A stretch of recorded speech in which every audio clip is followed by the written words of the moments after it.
All right. Good evening, everyone. It is Tuesday, March 7th, 2023. You are here in the Athens-Clarke County City Hall for the monthly business meeting of the Athens-Clarke County Mayor and Commission. Hope everybody's having a good month so far and you're taking care of your allergy needs out there.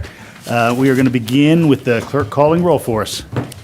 Davenport. Here. Taylor. Wright. Present. Fisher. Here. Huell. Here. Culpepper. Here. Myers. Here. Thornton. Here. Hamby. Here. We have a quorum. All right, thank you, Madam Clerk. All right, first order of business is approval of the minutes from meetings of Tuesday, February 7th, Tuesday, February 21st, and non-voting meetings February 14th, February 16th, February 21st, February 22nd, and February 23rd. February was a busy month. Do I hear a motion for approval of said minutes? Got a motion from Commissioner Thornton. Is there a second? May I second with assuming Commissioner Thornton's amenable, some minor revisions in the email? Okay, go for it.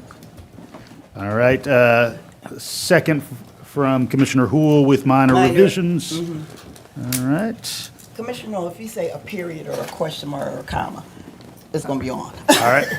All in favor, please say aye. Aye. Any opposed?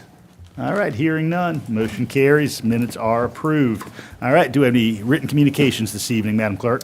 No, we do not. All right. While we do not have any written communications, we have two exciting presentations for us. We are first going to have an introduction from Manager Williams to our newest department head, Dr. Remy Epps. So Manager Williams, go ahead and take it away. Thanks, Mayor. So pleased to have Dr. Remy Epps join us as our newest inclusion officer, and I ask her to say a few words so you could get to meet her this evening. Hello, everyone, Mayor and Commission. I hope everyone is doing well. I'm excited to be here. Again, my name is Dr. Remy Epps, all the way from North Carolina, and I'm so excited to work with you all in the near future. So I welcome any and all help that you may provide, advice, but I am excited to get to work here in Athens. Thank you, Dr. Epps. Appreciate it. Glad to have you here. All right, and I'm going to follow that with two presentations to our leisure services staff. So I'm going to come down and grab the lower mic. Grab this guy. All right, as is becoming very, very common in this room, we have a chance to recognize our fabulous award-winning Leisure Services Department for awards received from the Georgia Recreation and Park Association at a state conference last November. So I'd like to call Department Head Kent Kilpatrick up to join me. And I'll talk about the first one. What's really exciting is that in my entire engagement with the Leisure Services Department, it's always been a department that's reached out to the public and sought some volunteerism from the entire community. This was true long before I was in this role, long before I was a county commissioner, back when I was a meek high school teacher and was working as a volunteer with some students on our trails. So tonight, the folks who we're going to honor are our trail ambassadors, who received the GRPA Volunteer Award. And so at this time, could Trails and Open Space staff Lawson Moore and Rose West, along with Trail Ambassadors Aaron Horton and Drew Johnson, come on up.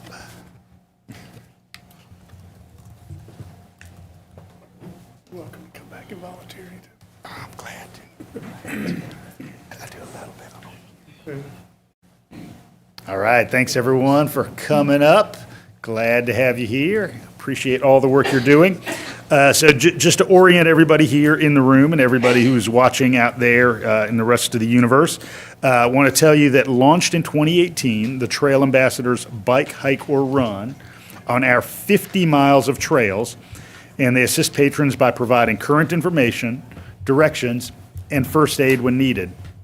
They pick up litter, report hazards, report vandalism, provide assessments of trail conditions, and take photos in the field.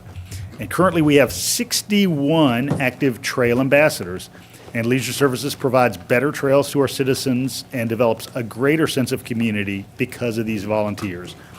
As a group, our ambassadors averaged 71 visits a month to our trails last year. So simply put, our trail ambassadors make our trails better and safer. So I want to thank them for their commitment and service. And we have this exciting award to thank you for. So thank you all.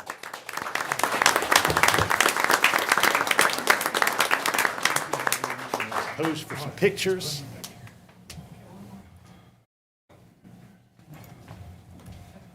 All right, thank you, Kathy.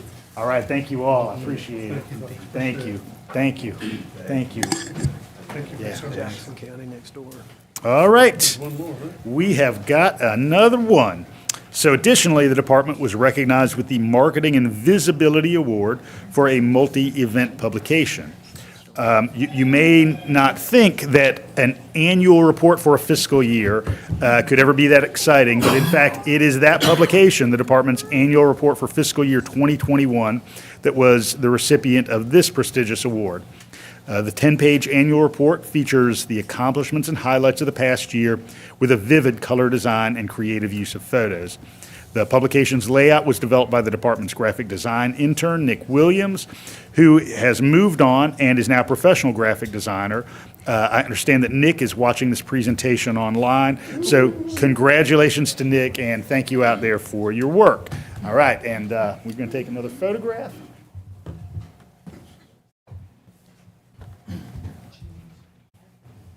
All right, great work, man, always.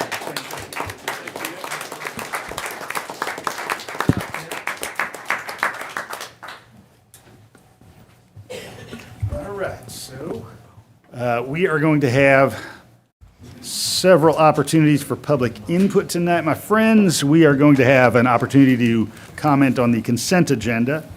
We're going to have a second opportunity, which is going to be comment on the single planning and zoning item we have tonight. We are going to have an opportunity to discuss old and new business. And then finally, at the conclusion of the meeting, we will have an opportunity for public input on any item not on tonight's agenda, as we do at the end of every business session. Rules of public input are generally the same for all of these opportunities. There's a light in front of Sarah. It will turn green when your time to speak begins, yellow when you have 30 seconds remaining, and finally red when your 3 minutes has concluded. So I'll thank you for your time, and we'll go on to the next person. So again, now is that time when we have input on the consent agenda. These are items 1 through 7 on our agenda tonight. Would anyone like to speak to any of these items, 1 through 7?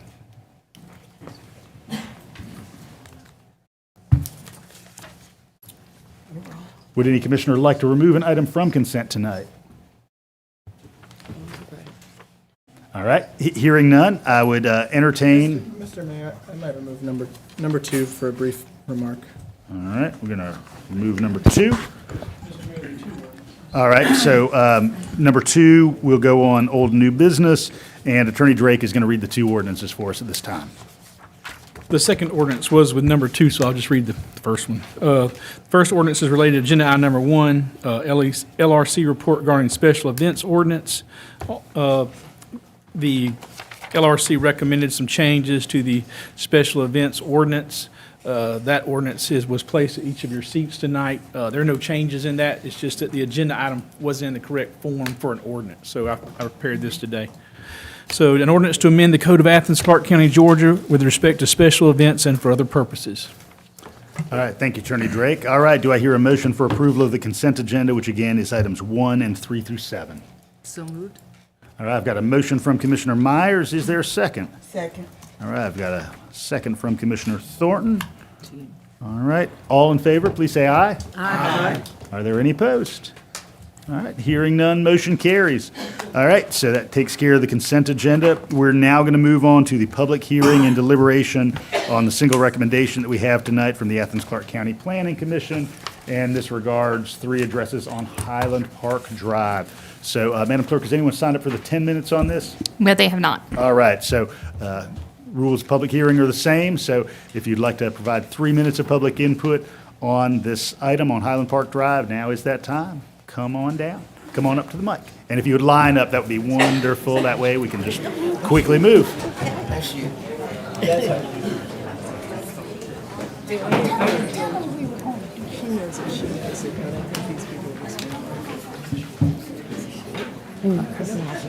right, good evening, you may begin.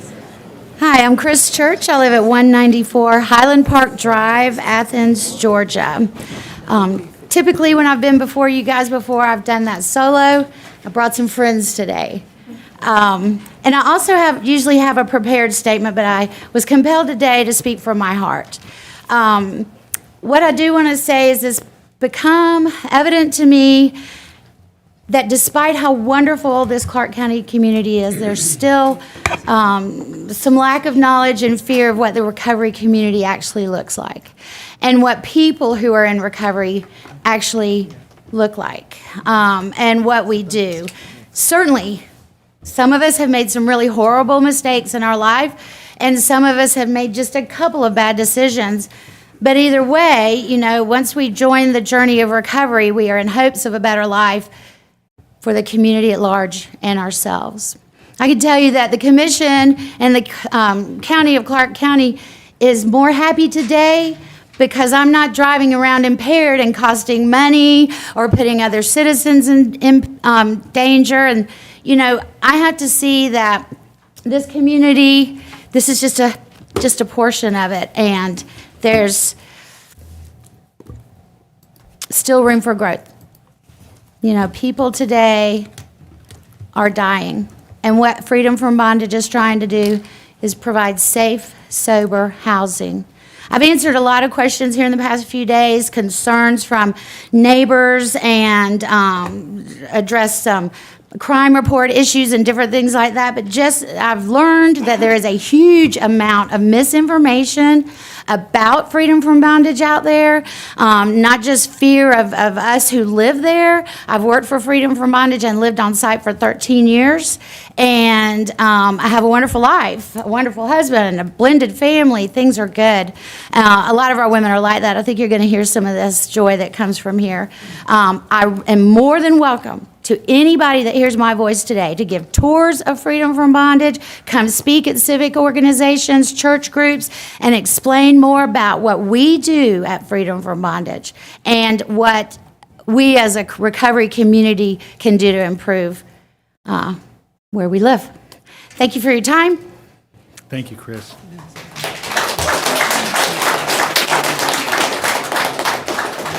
Good evening. Hi, I am Allie Davis. I live at 170 Brookwood Drive on the east side. I am currently a board member at FFB, Freedom from Bondage. I've lived in Athens for 10 years. I own a home and work on the east side. I love this community, and I'm proud that we are home to an amazing resource like Freedom from Bondage. FFB was founded in 2004 and has been located on the east side since 2008. FFB provides a safe space for women that are attempting to do the right thing and turn their lives around. FFB connects these women with support and resources that are much needed during their stay.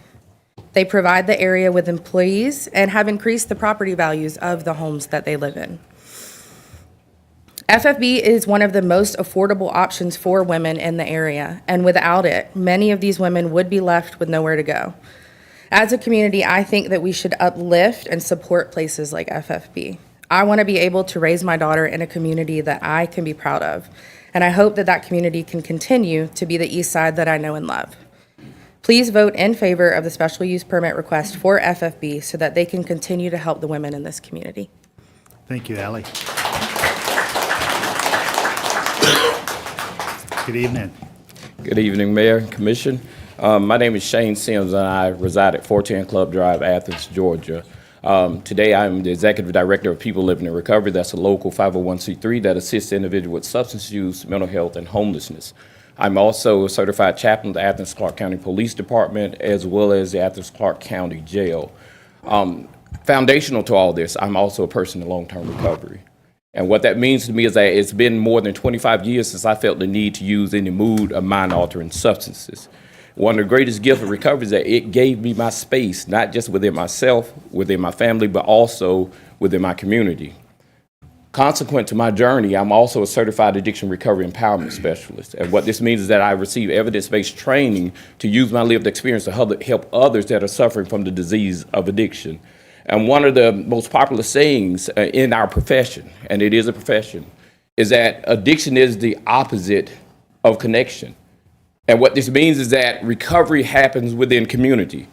And it does not matter what your lived experience or what your profession is, it doesn't take a rocket science to understand the therapeutic value of community.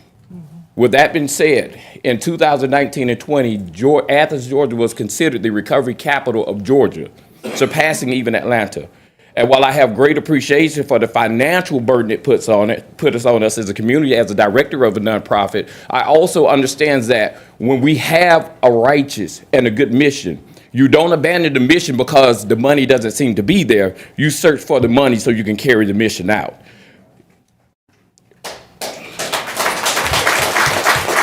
With respect to the issue at hand today, it is ironic that someone would deny recovering addicts opportunity to heal within community, because one of the greatest things that happens to that community is that as we get better, we take on a strong sense of community that's probably rivaled by none but those that serve inside our military. So you're actually much safer with recovering people in your community that find their place inside this world. It is guaranteed that the police respond much less often to treatment facility than they do to downtown on Friday and Saturday night.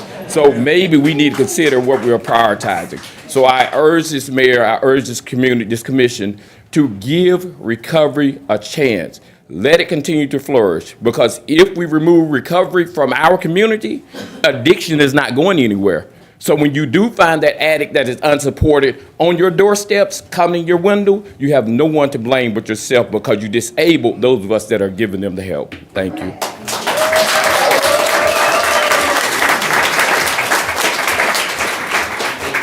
Thank you, Shane. Good evening. Good evening, Mayor and Commission. My name is Shonda Santana, and I'm a mama in long-term recovery. 17 years ago, I went away to a treatment center, and it was a small community of women trying to get well together. And I am also the founder of Divas Who Win Freedom Center here in Athens. We serve women overcoming substance use, sex work, and sex trafficking survivors. 5 years ago, when I had that vision and that dream burning in me, Chris Church was the first community member that I went and had a meeting with. I visited her community. She took me on the tour that she's inviting you all to join. And she made me feel accepted, joined in listening sessions to hear what did the women in Athens-Clarke County need who were trying to retrieve and recapture their lives. And so I ask you to look at this long line of women. Many of these women, they don't know who they are yet. 17 years ago, I didn't, when I left 6 children at home and had to go away for treatment. But there is hope, and there's a dream inside of each of these women. And that woman has pioneered, along with the founder of that organization, to carve a path. Because when I was coming out of substance use, and I got a whole other part of my story as a sex worker 27 years ago, I just wanted to see a woman that could do it and had the strength and the courage to say it out loud. I couldn't find that woman 27 years ago, but 17 years ago I did find one. And so this courtroom today is filled with women on their journey. They need a home. Divas Who Win, we field probably 10 to 15 calls per week of women that are living in the woods, women that try to live on our front step, our porch there on Hawthorne Avenue, who are just without hope. They are without resources, and they are searching for a community. My rehab was in Northeast Georgia, and I worked there for 10 years, and my dream was to come back to my community, which has been Athens-Clarke County for 20 years. Women have to go somewhere after like Advantage, an actual institution. And we get well together. I'm not alone, and I'm not unique. I wasn't the only one looking for another woman. These women are looking for other women who will blaze a trail and show them how it works. So my prayer is you won't deny them that ongoing opportunity. Thank you. Thank you, Shonda. Good afternoon. My name is Soraya Lattimore, and I have property where I lived for 25 years at 66 South Dublin Street. I currently reside in Culvert, 240 Norris Way in Culvert, Georgia.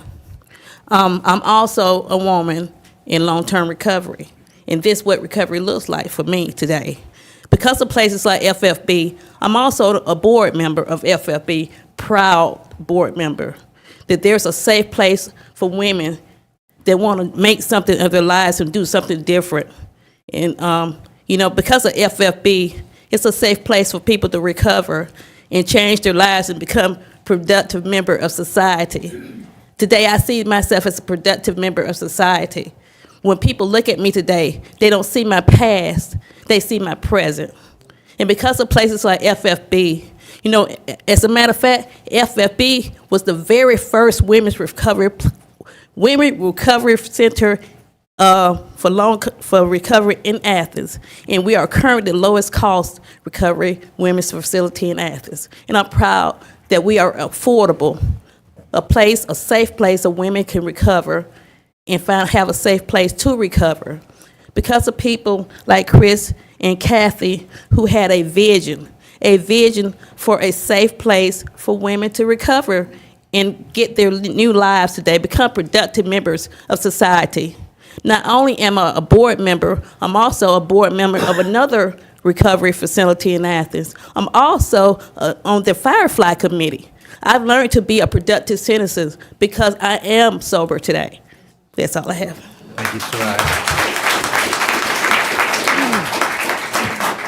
Good evening. Hi, I'm Kathy Garrick, and I'm a resident at Freedom from Bondage, Women's Recovery residence. I'm also a recovering alcoholic. I got sober in May of 2021 at another recovery center in Athens. I spent 7 months there until they sold and closed down the women's recovery houses.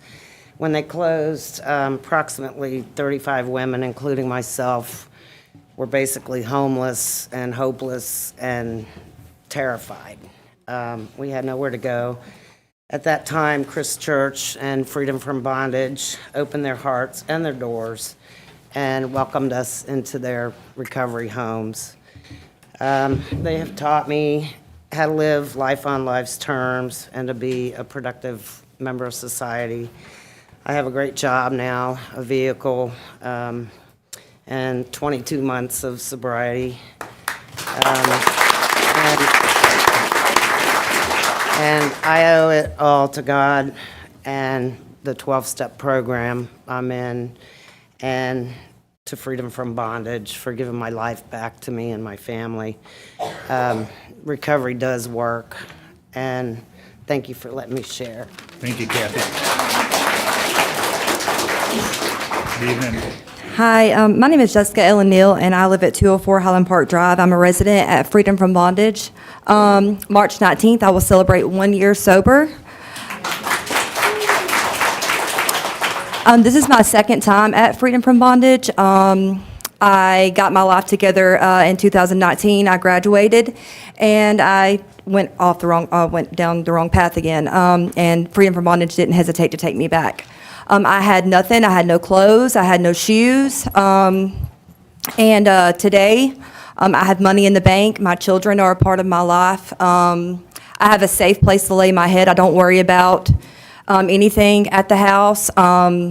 It feels like home, and that's thanks to Freedom from Bondage. So I just ask that you give them what they're asking for. Thank you. Thank you, Jessica. Good evening. Hey, I'm Holly Bray, and I live at 279 Highland Park Drive.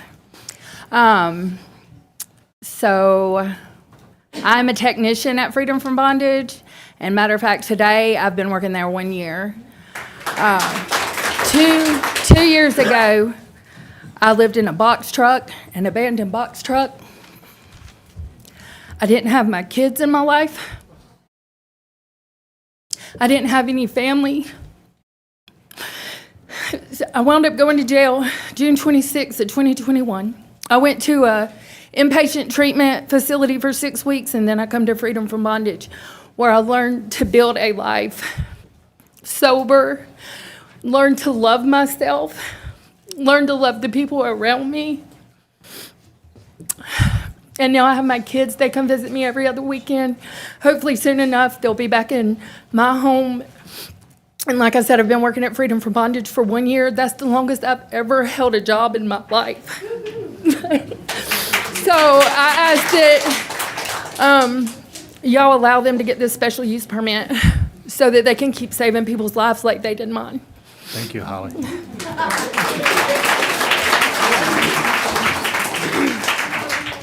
Good evening. Hi, my name is Maggie, and I live at Maggie Rocco, and I live at 193 Highland Park Drive, and I'm a resident of FFB. I'm also a college graduate, a wife, a mother, and a contributing member of society. I strive to be a better person every day. I understand the importance of feeling safe in my community, and I implore you all to take this time to get to know us, to hear our purpose and our motives, because continuing to have this resource available to me is paramount to my survival. It's given me the opportunity to rebuild my life. It keeps me accountable. It has helped me become employed and regain my place in society. We hold ourselves to a very high standard. We do our chores, we take out our trash, we keep our lawns mowed, we keep our yards groomed, and we take pride in our living space. We're a community of hardworking and dedicated individuals, and we take our living space and our sobriety very seriously, and we have a very serious incentive to give back to our neighbors and our fellows. We hope that seeing us here today, putting a face to our program and hearing our stories, it will help assuage any fear that you may have of the unknown.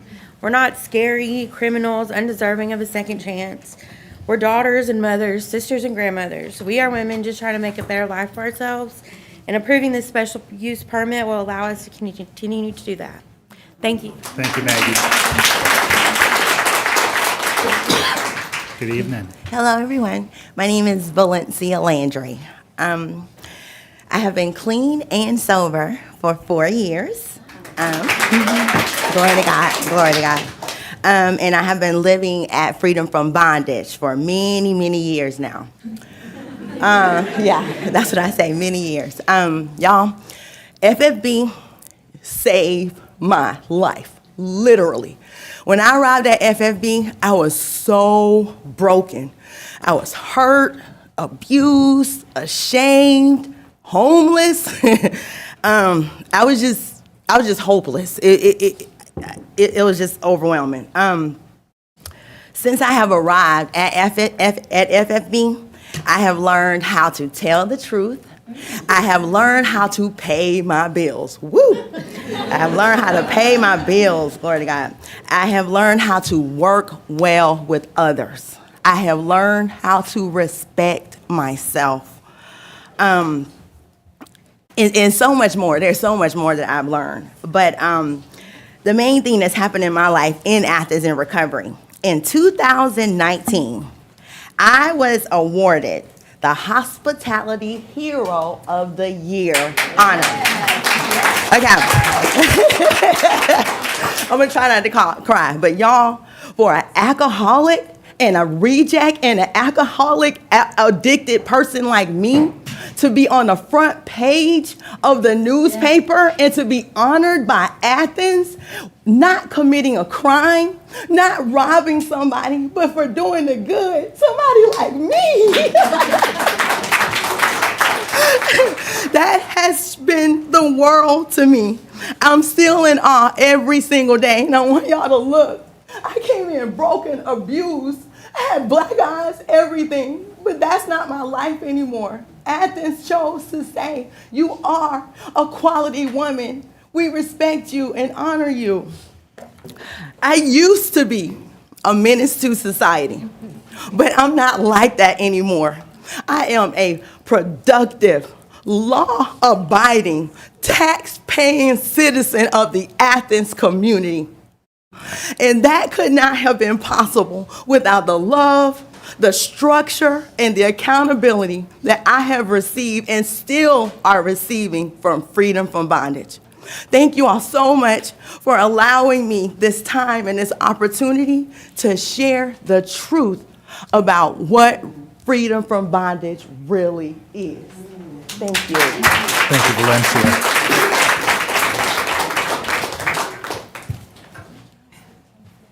Good evening. I'm Edmund Patterson. I'm a person in long-term recovery. I live at 257 Rustwood Drive, Athens, Georgia. I'm also a CARES. I also started in a program similar to FFB. It wasn't FFB, as you can tell. And I have, what that means to me being a person in long-term recovery is I haven't used any mood or mind-altering substances in over 5 years. Okay. Georgia Council on Recovery, used to be Georgia Council on Substance Abuse. They gave me training where I could do this and I could advocate and I could talk for people because I got a chance in a place similar to freedom from bondage. I know 3 other CARES that started their journey at freedom from bondage. To deny them their permit, you will not only be hurting this community, but you will be taking away people that will help other people across the state of Georgia. And I hope that this council continues to be a friend of the recovery community that it has been, and to carry on the traditions that you have and give them their special use permit. Thank you. Thank you, Edmund. Good evening. Hey, good evening. My name is Rachel Proctor. I live at 119 Ashley Circle, Apartment 4 in Athens, Georgia. October 2018 is when I entered and found FFB. When I got there, I was so broken. I was such a little immature little girl. I had been using drugs at that point for about 14 years, and I had lost everything. I had nothing, literally nothing. In the time that I was there, I learned how to be a mother. I learned how to be a friend. I learned how to be a daughter, an aunt, anything you can think of. I learned when I was there, literally. This August, I will have 6 years of clean time. Yes, thank you. And I literally can say from the deepest part of my heart that that would not have been possible if it would not have been for FFB. Miss Chris never, not one time, ever gave up on me. Even though I struggled there for a little bit, couldn't get right, you know. But she never, not one time, gave up on me. And then I would probably be dead right now if it wasn't for FFB. Today I have an amazing job that is now my career. At the time, I should graduate next year for social work because I myself want to go into drug counseling. I have my kids back. I have my own place that I pay for by myself. So to have that in my life is just unthought of for me. So I just really ask that you please, the thought of FFB not being available to the community and to women in need, it's just crazy and breaks my heart. So please give them their rezoning. Thank you, Rach. Thank you. Good evening. Good evening. I'm Rebecca Lightsey. I'm not from around here, and I know y'all probably can't tell that. I'm from about 4 hours away from a little town called Baxley. We have all the 4 red lights. When I went before the judge over a year ago, I had 2 rehab beds available, one 45 minutes away from my town and this one. And when I proposed those to the judge, who was going to send me home on intense probation, and I looked at him, and I'll never forget the look he gave me, I said no. And he said, "Excuse me?" And I said, "I need rehab or I am going to go out and use, and I'll be high in your parking lot in 30 minutes. So he sent me to Freedom from Bondage. He had heard about this place from 4 hours away. Had heard good results from Freedom from Bondage. I am 402 days sober today. And I am proud of every single hour of every single day, and I owe it to FFB, to this program, to the recovery. I mean, you have to look back as far as the people that gave her the opportunity to do what she's doing now. Just as someone spoke, that this, you know, if you end this, it ends future. And the best part about the story for me today is I'm a 28-year nurse that I messed up that career, 28 years of being an LPN. When I came here broken, homeless, ashamed, and I heard from the board today that I'm very, very likely to get my license back and return to society. I traded those nursing shoes for steel toes. I work at Caterpillar. And you know what? That's okay, because that's where God has me right now. But when I heard from the board today, I knew I had to be here, and I would have been here anyway, but these people have made a great impact on my life. I can't say that I would have gotten that anywhere else. I know God has me here for a reason. I ask you to give them the permit they're asking for. Thank you for letting me speak. Thank you, Rebecca. Good evening. Hello, board members and mayor and commission. I just want to thank you for giving me this opportunity to express my gratitude to the ladies at Freedom from Bondage and the city of Athens for providing me the venue to get my life together and to live a free and happy life without the use of drugs and alcohol. I have been on some sort of substance since I was 15 years old. Maintaining a job, a household, and a life did not seem possible without the use of drugs and alcohol before I came to FFB. At FFB, I'm learning how to maintain a cleanly household by breaking up the tasks into small chores daily. I'm learning to get a proper sleep so that I can wake up early and refreshed, be a productive team member for my employer. I'm learning how to balance a healthy lifestyle between work, self-care, and time for friends and family, etc. I'm learning how to be accountable to myself. I'm learning the importance of spiritual principles and so much more. To the average person, these things may come very easy, they may seem simple, but to a woman living with long-term substance abuse disorder, these basic lifestyle choices are extremely difficult. To approach and maintain these lifestyle choices are extremely difficult. And with the help with the program of AA and NA, my sober network and family, which I'm building at FFB, my sober network, and the home and support that FFB is providing me.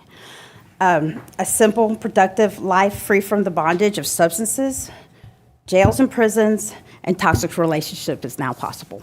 Thank you. Ma'am, can I have your name for the record?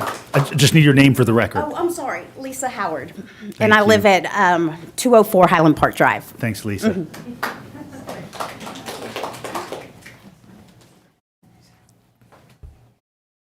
Good evening. Hi, my name is Laura McCoy, and I am a homeless junkie that should have died with a needle in my arm 7 years ago. I now live at 102 Massey Lane, Athens, Georgia, and I have the opportunity to work with the DUI treatment court and the felony drug court, and I would never had a life to live to be able to have that opportunity without graduating from Freedom from Bondage. I was given an opportunity to have a safe place to stay when I had nowhere to stay. I was taught how to hold my head up with dignity. I was taught how to keep a clean house, how to pay bills, and all that teaching helped me produce a life that I can now support and help others. And so I just thank the Mayor and Commission for this opportunity for us to speak, because people in our community are dropping like flies. There are people dying every day in Athens-Clarke County. And it's the small places like Freedom from Bondage that keep us alive long enough to become productive, tax-paying members of society. Thank you. Thank you, Laura.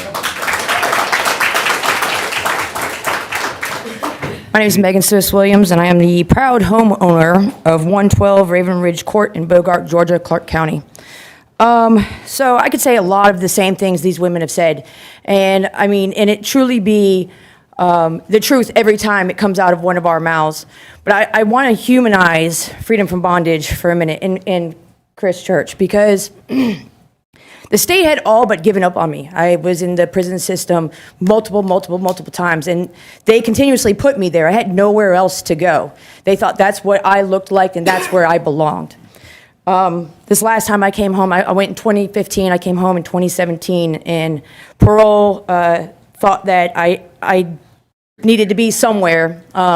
They never thought it would be a recovery center that I chose. But that is what I chose, and I reached out to Chris Church, and she was kind enough to not give up on me and to give me a chance.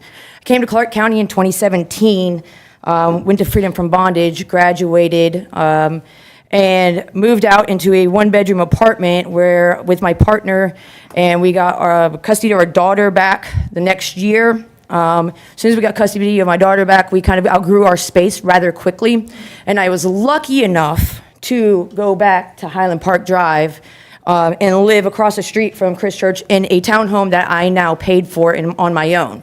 But I felt safe and I felt secure, and without Chris's help getting into that townhome, my family would have been stuck in a very small space for a very long time. So we moved back to Highland Park Drive, and that's when I really got to become good friends with Chris, outside of being a alumni of Freedom from Bondage. And she has, in the 5 years after I've graduated, because I've been graduated now for 5 years, has helped me purchase a home, and her references and advice, which has just been priceless. She pushed me when it was time to do that, because I was so scared that I just wasn't ready to make that leap on my own. And she believed in me yet again to make the right decision for my family. I got married, and this year I filed for adoption of my stepdaughter. And without Miss Chris helping and everybody in Freedom from Bondage to help be my character witness, I'm not so sure that they would have given a felon and a recovering addict like myself that opportunity. And so I am extremely blessed to be a proud homeowner. I've moved up in my career, and now I'm in a place where I can give back to all the 501c and nonprofit companies, and I do it regularly, and I do it often. I do as much as I can. I'm a proud supporter of Athens Pride Queer Collective, and I just want everybody to know that this right here is more than just what it looks like to everybody else. It is deeper, and it goes much longer than the 6 months to year that you're there. I mean, this relationship has been built for over 5 years now, half a decade. She has supported me as a recovery person who has graduated her program, and I could not continue to live without her support. Every Thanksgiving, I check in with her. Hey, I just want to say happy Thanksgiving. She's like, I love you more. And we heart each other, and we move on, and we communicate as often as we can with what life has given us as people who have moved on. Thank you, Megan. Yeah, I appreciate you. Thank you.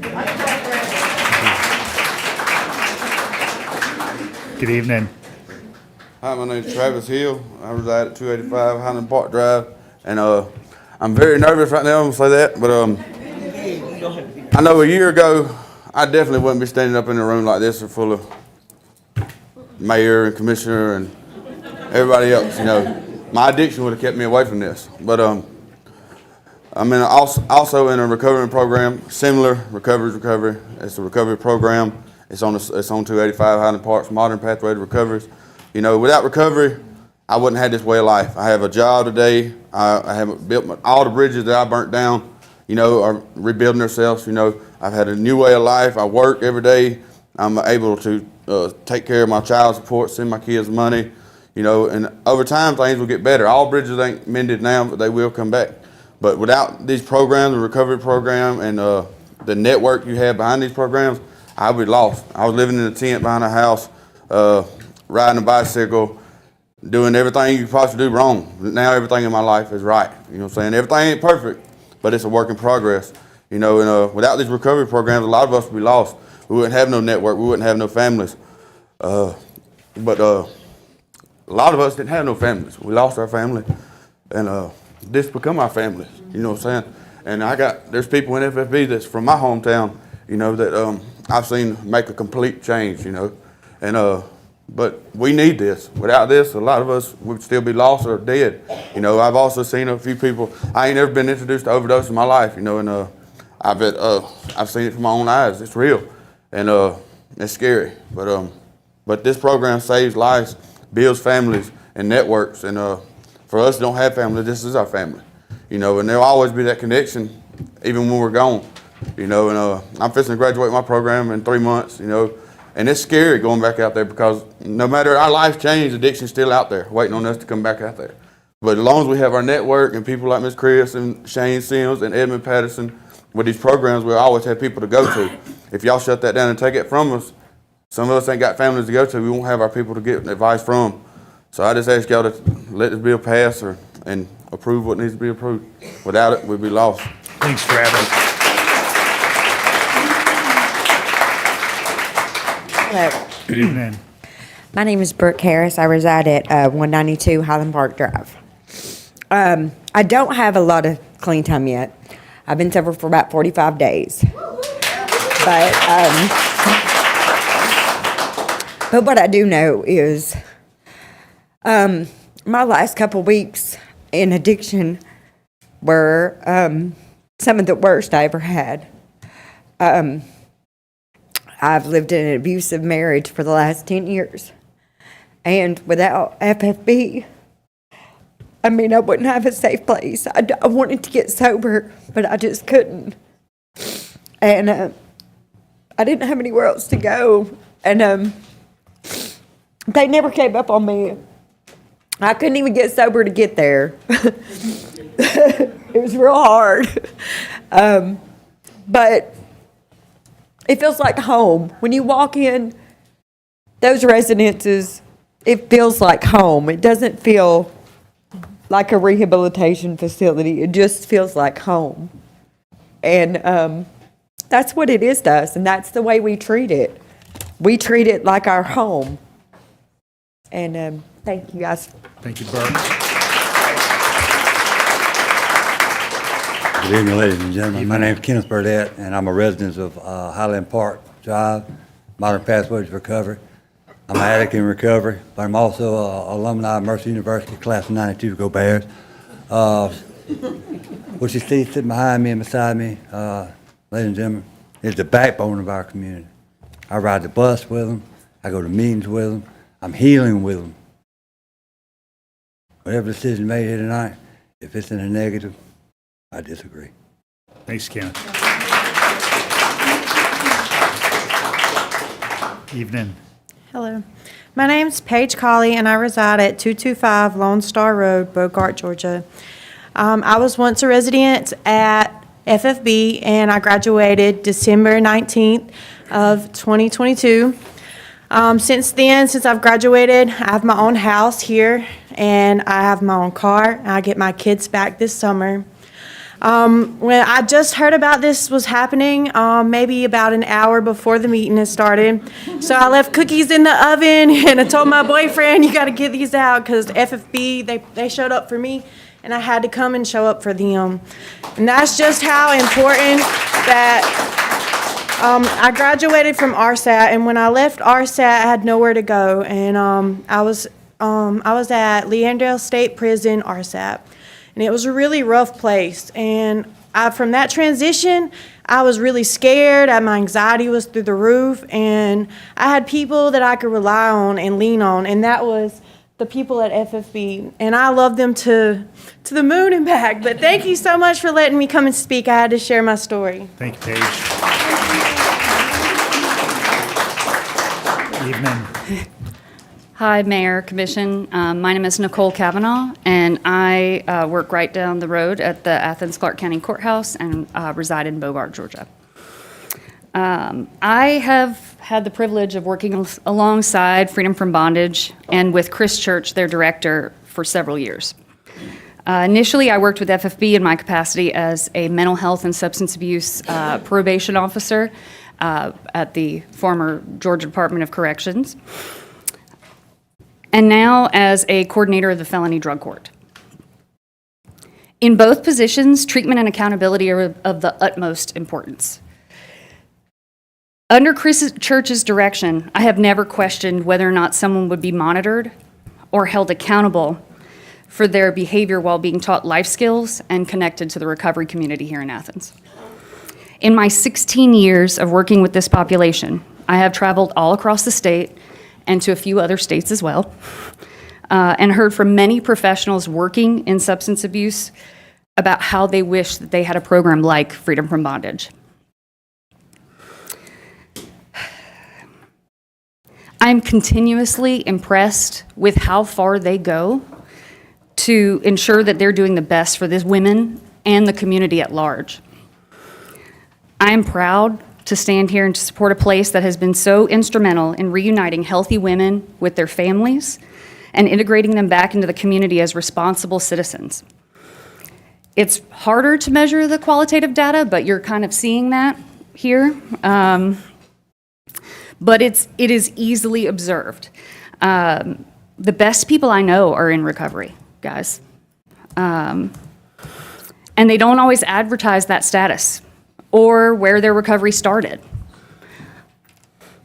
You just know them as your neighbors, school teachers, your fellow congregation members, babysitters, lifeguards, financial advisors. I could go on for quite a while, but I won't. I will just say that I'm really, really proud to be here in support of freedom from bondage, and what they do makes it possible to do what we do and to keep people out of the criminal justice system with substance abuse issues. Thank you.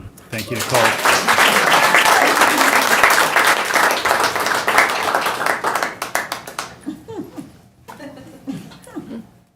Good evening. Good evening. My name is Ariella Robertson, and my dog here, Enoch, is just in training, so forgive his excitement. I am what recovery looks like. I'm a original and Athenian. I left for about 30 years. I came back. I came back in 2012. I met Chris about 2013, 2014, something like that. As a person in long-term recovery and a person who is helping others in long-term recovery, I value the structure and the accountability that the Freedom from Bondage program gives women like myself. Although I didn't have to use that, I had family in Athens when I came back, but not everybody has that.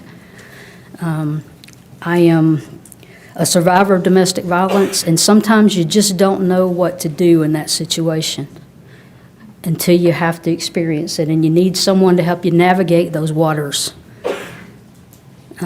My husband and I are program directors for Resilience and Recovery. I've co-sponsored and sponsored many women over the years that have attended and been part of Freedom from Bondage. And I always, as Nicole said, I don't have to worry about the accountability because it's already built in. And I value that. I value what they do to this community, and I ask this commission to grant them their permit. Thank you, Ariella.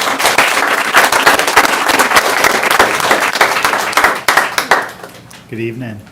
Good evening. My name is Amy Swafford. I live at 281 Highland Park Drive, Athens, Georgia. Originally, I'm from Tuscaloosa, Alabama, so please forgive me. I never wanted to live in Athens. Never. Never. I've been at Freedom from Bondage for approximately 31 days today, and thanks, y'all. And I love it there, you know, and that's coming from somebody from Alabama. I just want to give y'all some numbers real quick.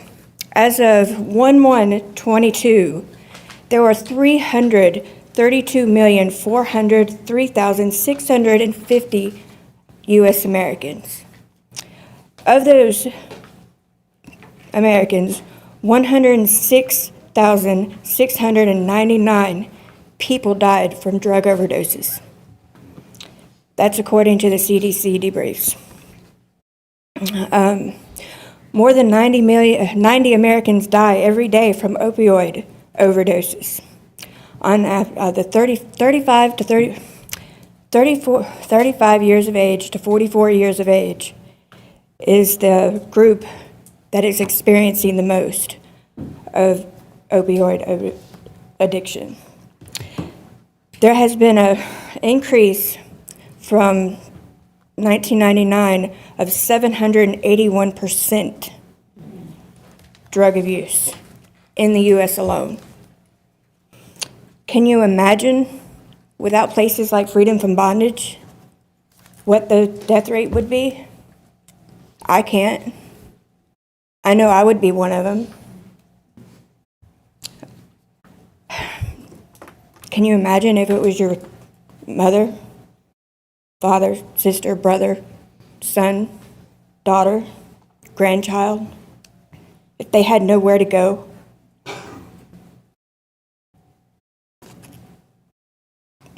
My oldest daughter's in active addiction. I'm trying to show her that there's a better way because of the hell that I put her through. Excuse my language.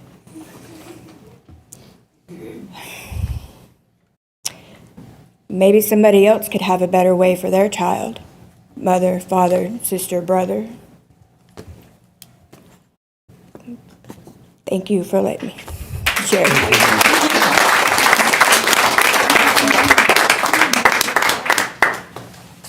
Good evening.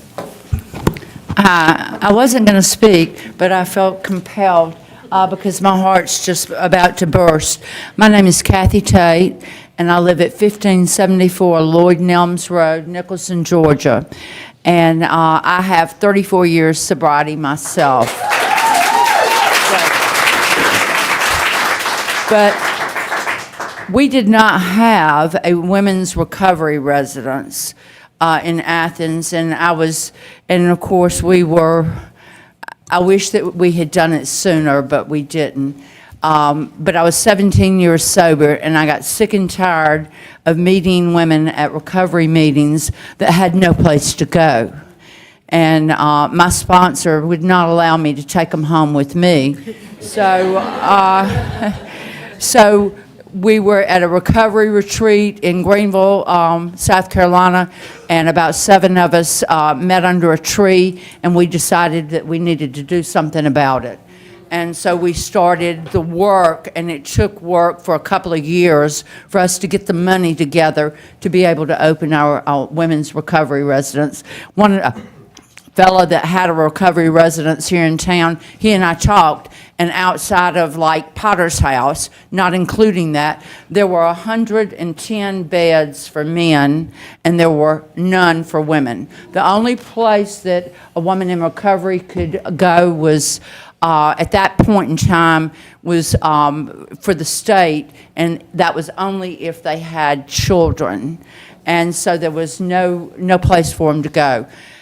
I tell these women that we started Freedom from Bondage because you are worth it.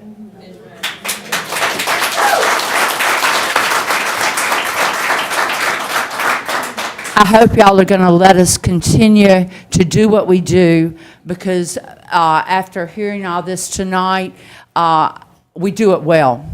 And hey, we did not know what we were doing when we started. We just knew what we wanted to accomplish was give women a safe, sober, affordable environment. And we have done that. So please help us continue. Thank you. Thank you, Kathy.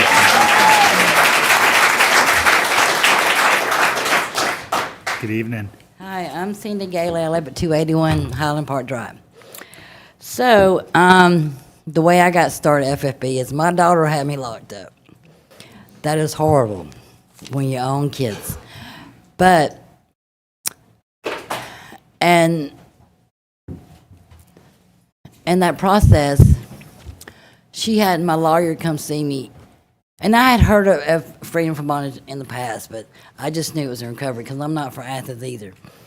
But my lawyer said, your daughter said you're going to Freedom from Bondage.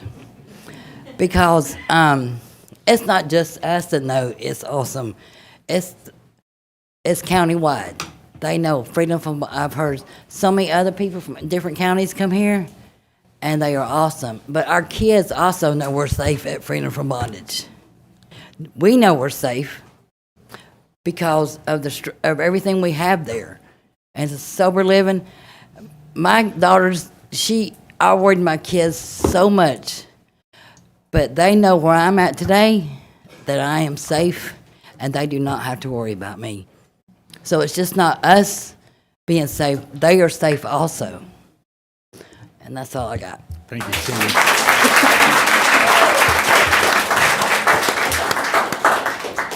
All right, public input on our zoning item being complete. The Highland Park Drive project is in District 8, so I'm going to turn it to Commissioner Myers to lead in a motion. I'd like to make a motion to approve the CDO that Commissioner Davenport and I put together that approves the, now I'm getting emotional.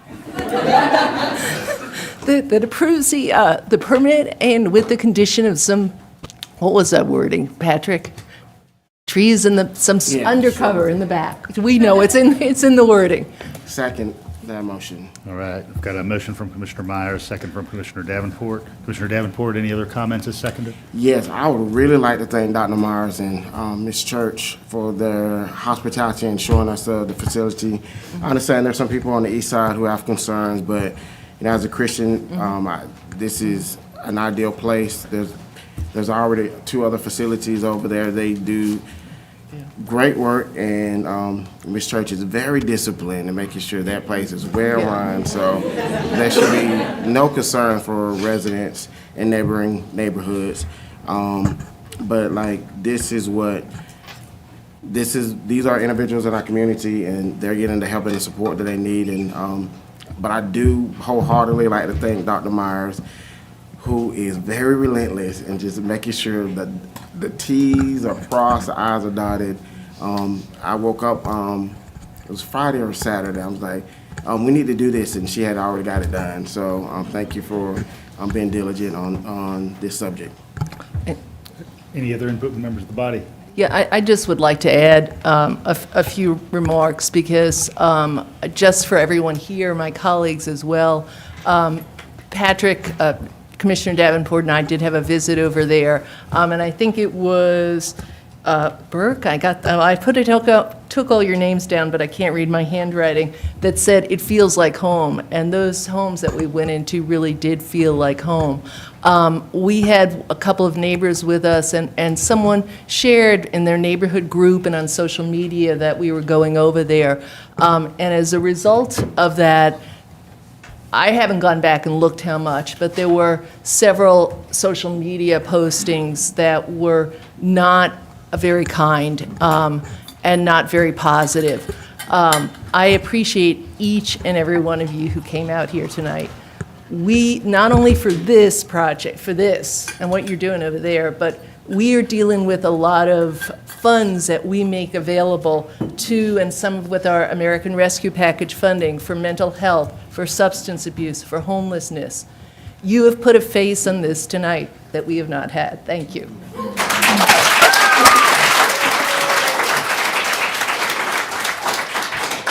Commissioner Houle.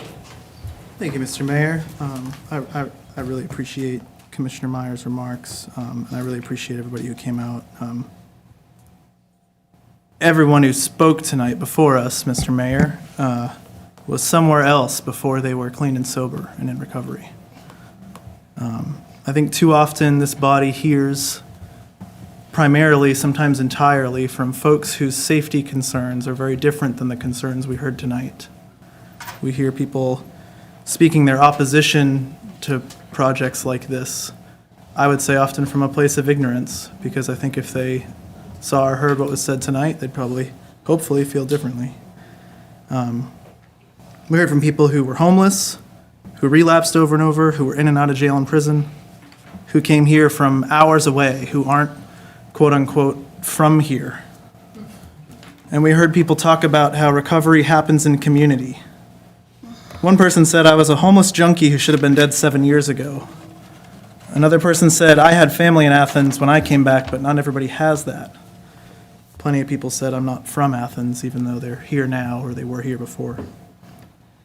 And so, Mr. Mayor, I would urge this body, this government, to consider when we're thinking about the issues of homelessness and behavioral health and addiction and public safety and crime in this community, when we're thinking about which programs we fund with our limited budget, I would encourage us to think about the people who only had 2 places within 4 hours of where they live, and this was one of them, where this is the place they found hope, where this is the place they found home.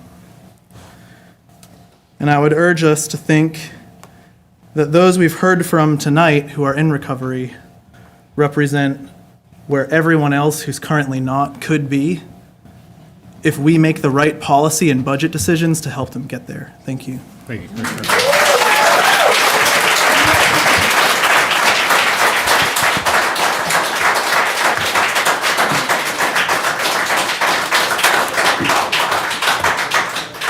Commissioner Thornton. I've always been a supporter. Always been a supporter. You guys spoke for almost 45 minutes. You guys took up almost 45 minutes, and I never once got bored. Every story was amazing. Every truth you told, that's what truth looks like. I'm gonna say something, and we haven't did the civility thing yet, so I can say this. We get so much BS sometimes, and then we gotta sort through it. There was nothing to sort through tonight.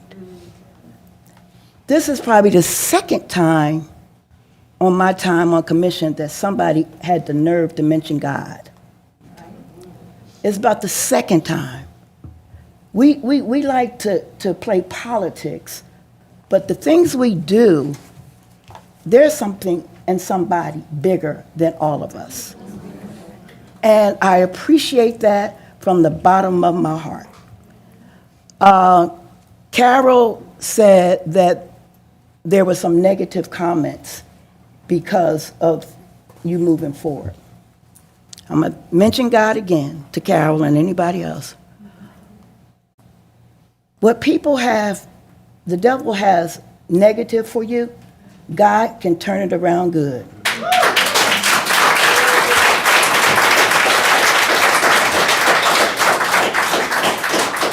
Last week, all of us have mentors, and this church apparently is a mentor.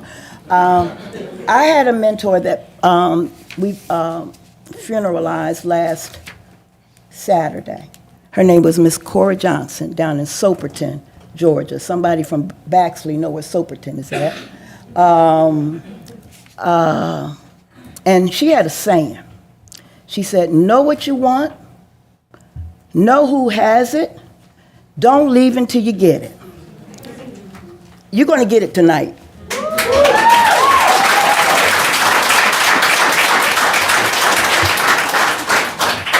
Commissioner Wright? I just want to thank everybody for coming down here. I know none of that was nice. I mean, was not easy. It was very nice to hear, but I know it wasn't easy, and I appreciate y'all being here. And I regret that there was negative comments that caused you, and that might have been what Commissioner Thornton was talking about, the negative to the positive.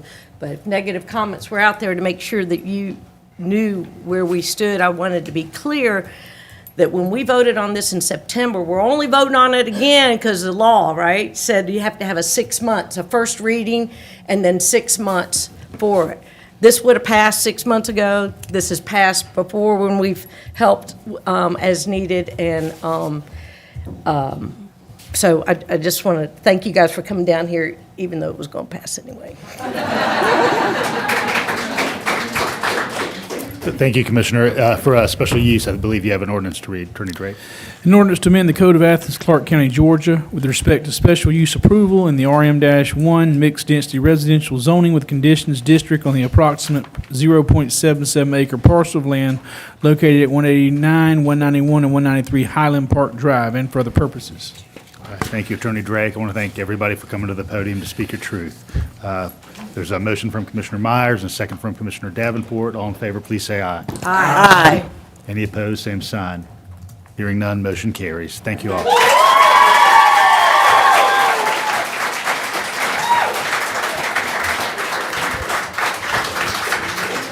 You're always welcome to stick around for the rest of the show, but if you'd like to go, by all means, give everybody a second.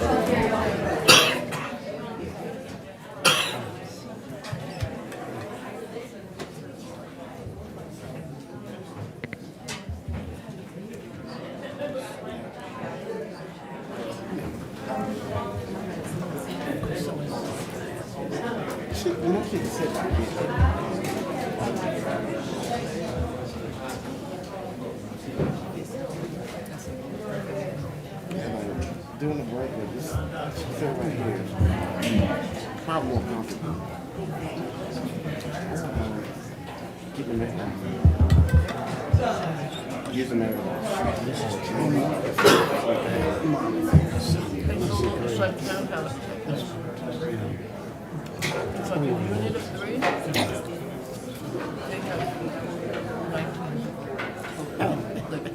what you want. Get your citizen.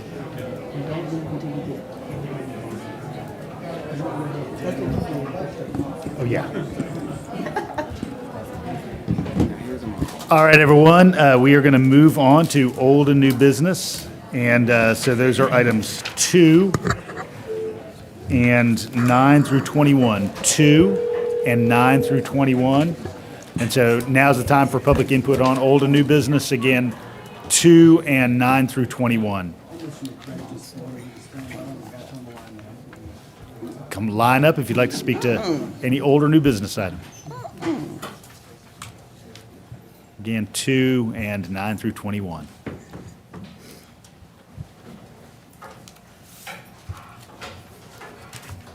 Evening. Good evening. My name is Michael Songster. I live at 1450 West Hancock Avenue, and I'm here speaking on behalf of 100% Renewable Energy Initiative in support of the mall redevelopment and the Community Benefits Agreement. And I would say that our support would be even more enthusiastic if the CBA had included some requirements for renewable energy, energy efficiency.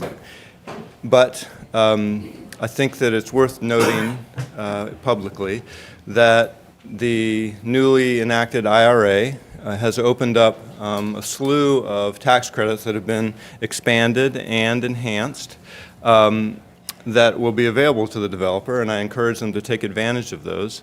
I think it's also important to note that many of those tax credits are made available or larger if there are apprenticeship and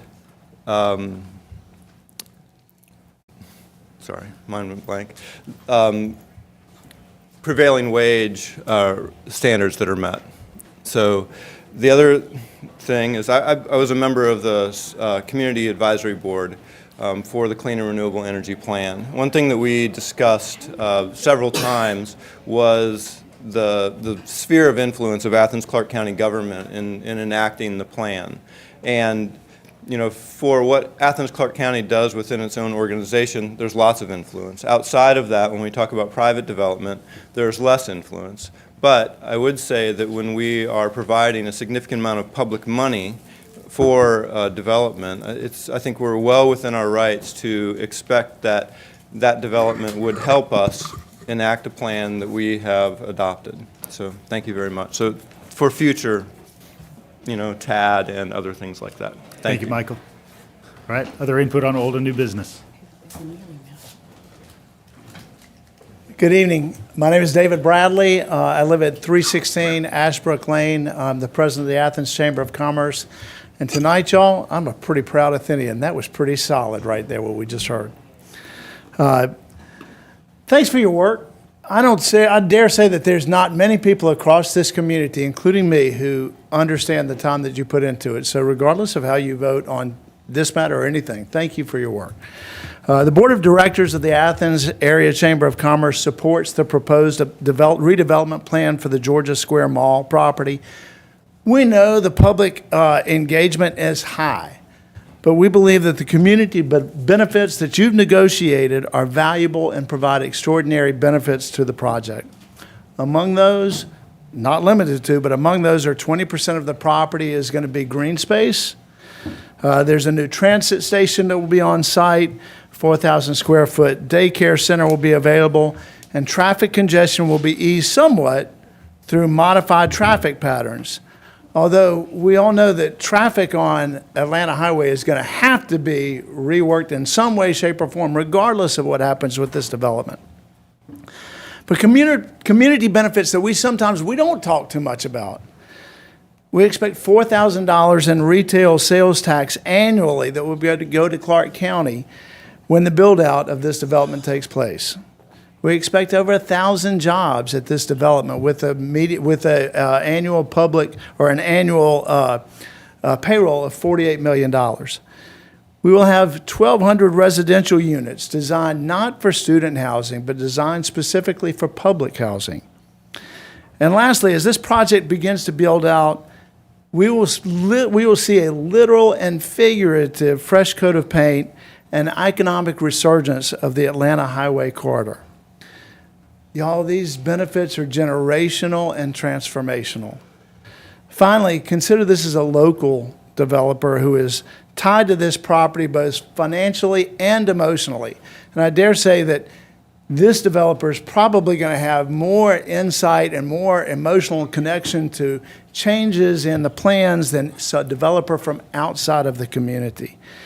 We have a critical piece of property that once served as an economic hub of the region, but now has lost vitality and utility. And through your negotiations with the developer, you've developed a property that has great benefit to all of us. Generational, transformational. More opportunities, more housing opportunities, more park and green space, more jobs, higher retail sales. Again, the Board of Directors of the Athens Area Chamber of Commerce hopes that you think positively of this, you have positive consideration of this opportunity. Thank you, David. Other input on old and new business tonight? Good evening. My name is Mary P. Bagby, and I live at 1442 East Broad Street, Athens, Georgia, 30601. And I'm here tonight to say this vote to give the mark $6,666,666.66 every year for the next 30 years should be put off. It should be postponed because District 2 is not represented, and this is not fair, it's not right, and you need to renegotiate this thing. District 2 does not have a person sitting up there to vote yea or nay.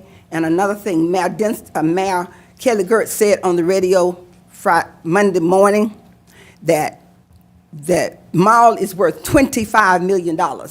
So if the mall is worth $25 million, why do we have to give you $200 million? Why don't we just donate the $25 million to the mark and keep the $175 million for our children, to educate our children, to have in-home tutoring and after-school tutoring for the children? The money goes to the children, and I don't want my tax dollars going to the mark of the beast. I don't want my money going there. My money is supposed to go to the school. It's supposed to go to our property taxes are supposed to go to the children. So I think you're doing a great disservice. I think you're violating rules. I think you're breaking a law. That's called, the law that you're doing is you're converting, it's theft by conversion. That's what y'all are doing. You're actually stealing from us. And you're going to, all of you that vote yes are falling under a curse according to Isaiah 10, verse 1, 2, and 3, because you are subverting and changing rules, laws, regulations to rape, rob, and ravish the children and the widows, the homeless, the fatherless. And I think you need to change your mind. Everybody that votes tonight, what am I going to get back from my tax money that I have to pay every year? Because Mr. Hull said that 10% of the housing for low income, and that only 1/3 of the person's income would go toward housing at the mall. And he mocked me, basically, when I said, well, I get $1,200 a month. My income is $1,200 a month. So can I get a townhouse out there for $400? That would be 1/3 of my income. So you are raping and robbing and ravishing us, and there's no other way to put it. You are stealing openly, overtly, without shame, without care for our children, taking money, and the parents have to pull a lottery ticket for their children to go to school. Thanks for your input, Ms. Bagby. Thank you. Other input on old and new business?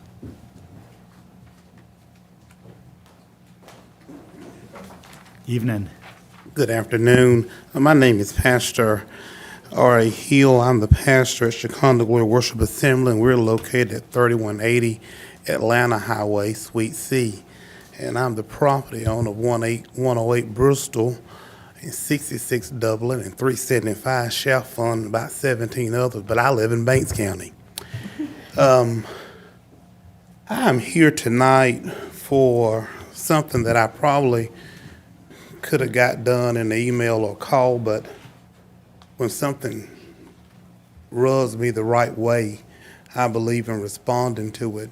I've had some interaction with our police department over the last... Sir, is there an item on the agenda to which you're speaking? This is going to be new business. So there's a section at the end of the meeting where we have input on anything that's not on our agenda. I'll come back then. Okay. Thank you. Good evening.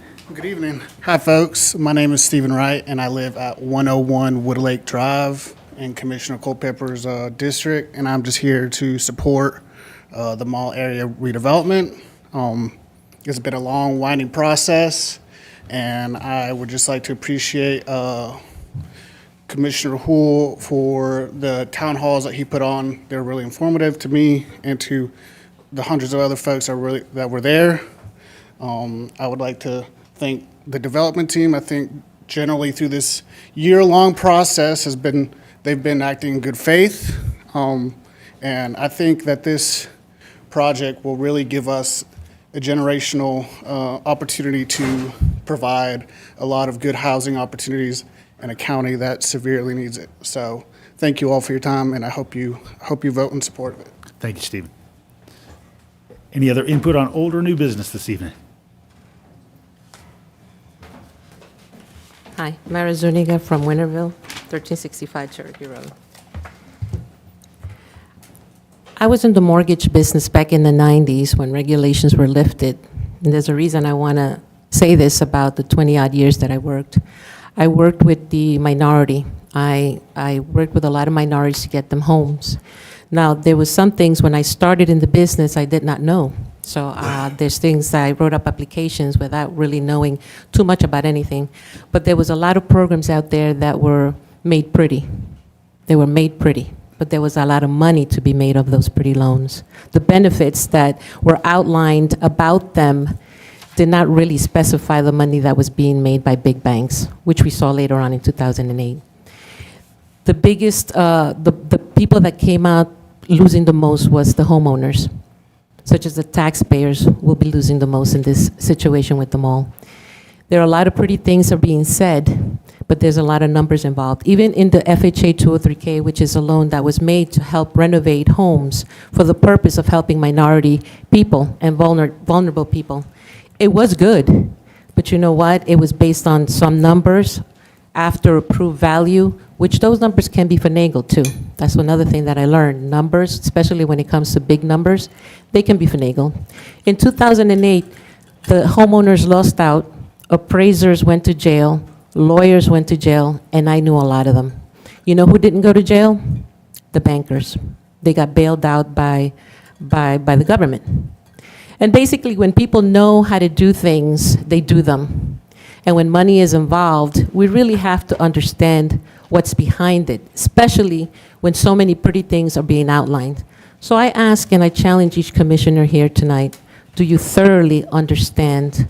I mean, I haven't been able to read the odd amount of pages that are out there. Do you really, really, really understand the fundamentals of the project and who's making how much money? How are the values being brought about? And I tell you this because I saw good people doing wrong things. And I saw good people making decisions because they just didn't know. But you know what? When people started going to jail, the homeowner said, we didn't know.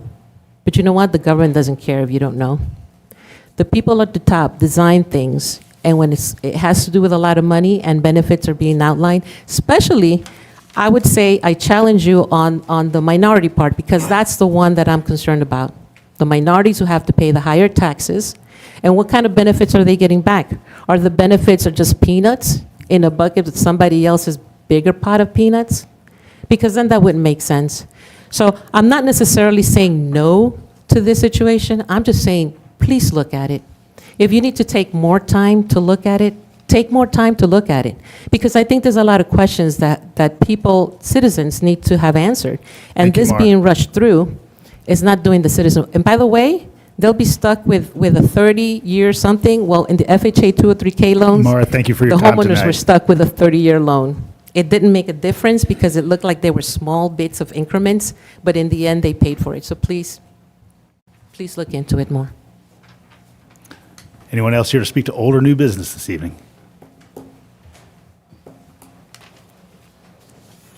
Good evening, Broderick Flanagan, P.O. Box 295, Athens, Georgia.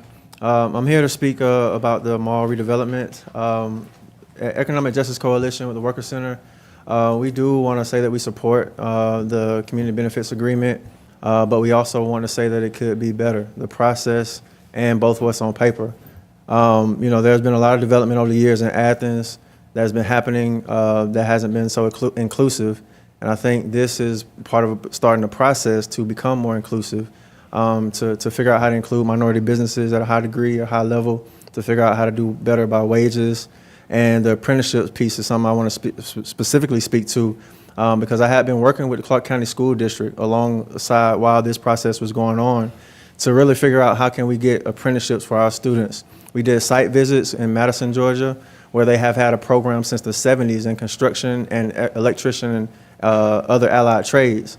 And they're building up their community members and providing opportunities for these students fresh out of high school, setting them on career pathways that for people that don't want to go to college. We should have been doing stuff like that so these large-scale developers don't have to bring crews from other counties or other cities or other states. Sometimes when out-of-town developers win bids, they bring construction crews from Tennessee, Kentucky, all over. And so that's why one of the reasons why I'm glad this partnership was with the school district as well. I was a little bit disappointed by the advisory board for the Career Academy, though, because they decided to prioritize biomanufacturing over the construction pathways that I had going on site visits to apply for that process with them. Similarly to how the Classic Center was able to go and create a hospitality pathway, we need those construction pathways today, yesterday. Again, that's good jobs that were being created in our community. So I would love to see that conversation revisited. And then for the affordable housing piece, I was grateful to hear those on the MARC advocating for the lower number for the affordable housing.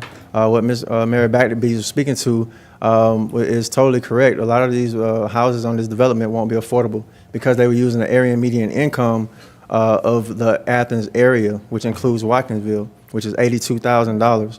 80% of that would be $60-some thousand, and 60% of that would be $40-some thousand, which is still out of reach for many Athens low-wage residents, which is why the Worker Center exists, which is why we do the work that we do in terms of trying to get people better wages, better retirement packages, and better working conditions overall in our community. And so we hope that moving forward, you learn from this process, you include community on the front end instead of the back end, or in a way that is more conducive to the inclusivity that we all talk about and its transparency that we continue to speak about. Thank you, Broderick. Any other input on old or new business this evening? Good evening. Hi, I'm Jamie Mays. I'm at 280 Sherwood. I'd like to thank all the participants that worked together to get the mall redevelopment moving forward with the community benefits agreement.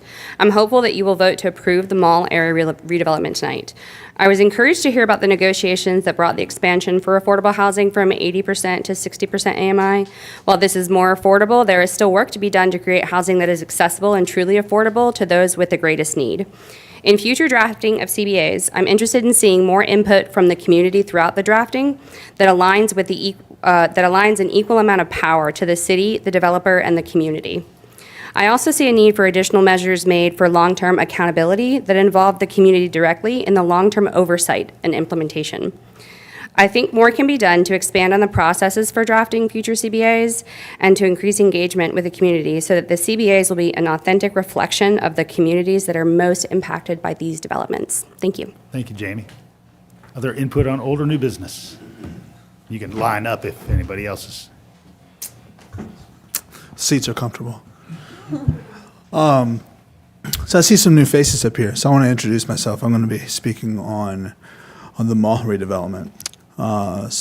First, congratulations to Commissioner Taylor, Commissioner Fisher, and Commissioner Culpepper. Tiffany knows me. Others don't. I'm an organizer representing the Economic Justice Coalition, the Workers' Center. And we are very pleased to see a CBA go through with the mall. It's very important. It's critical that the community has a primary say in what developers are putting into their community, especially considering the footprint of the mall. But as an organizer, I want to point out a critical problem with this process. And to echo one of the concerns that Ms. Zuniga pointed out, at the public hearings, town halls, how many black and brown folks were there? How many people were there? Maybe 5 less? Is that representative of the community? Does the community have a voice in the community benefits agreement? So us at the Workers' Center, we know exactly how to engage our community. We canvass, we talk to as many people as we can about wages, about how workers' rights, and what people can do to live better. One of the goals of this government should be that community engagement. So I want to urge this body and staff, especially since you have an inclusion office, to better engage our community so that it's not just 5 people and often 5 white people. Where are the black and brown voices?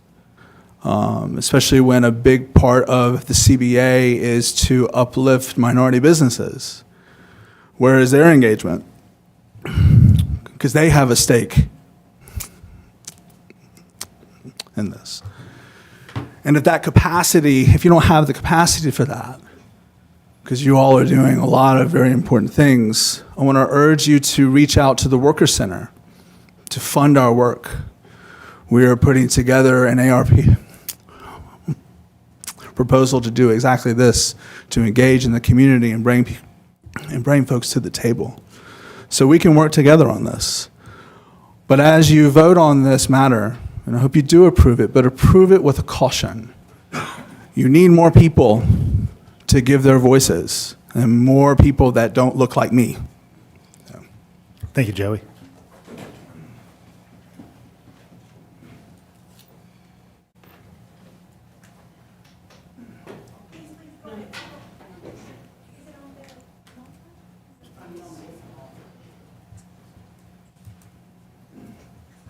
Good evening. Hi, my name is Karen Dunn. I wanted to comment on the Barber Street project. Is this the time for that? The Barber Street project's not on tonight's agenda. So is this like public comment later? So this is, there will be public comment later for any item Okay. not on the agenda, so Okay. that'll be at the end of the meeting. Apologize. It's okay. Yeah, later.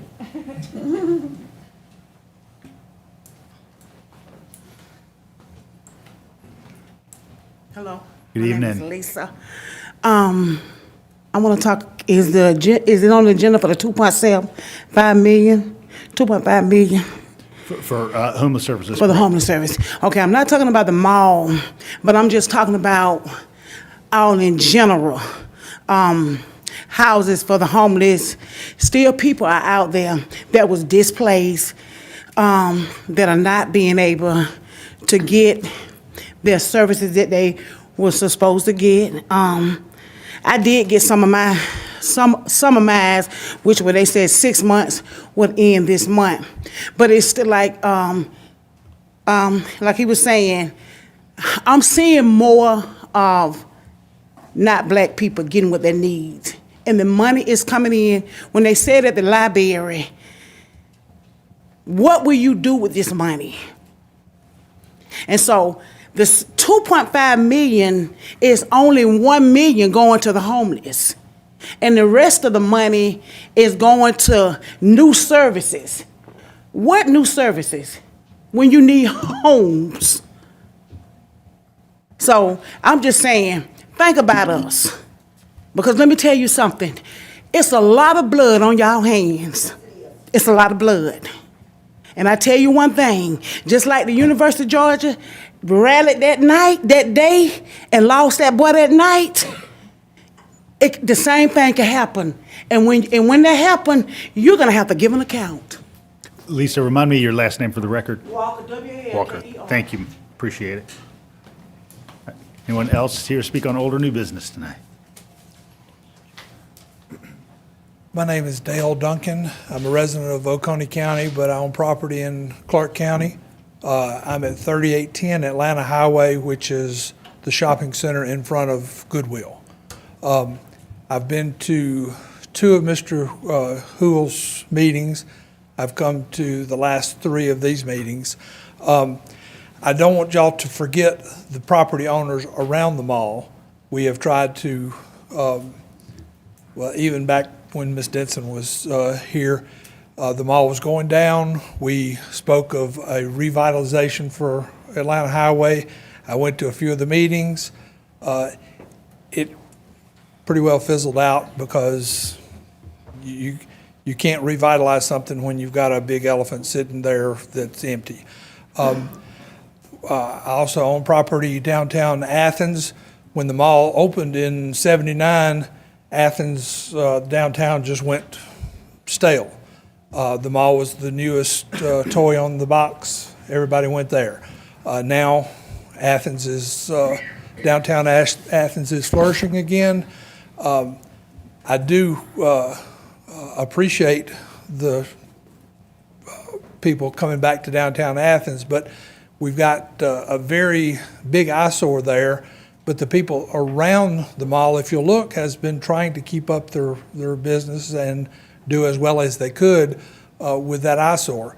I personally have not heard as detailed a project that an outline of the project that I would like to have seen. I know Jesse had talked about how many meetings he had, which I have missed a few of them. But I would like to just make sure that you don't forget the people around the mall and try your best to accommodate them while this major construction is going on for the next 4 to 5 years. Traffic is going to be bad out there.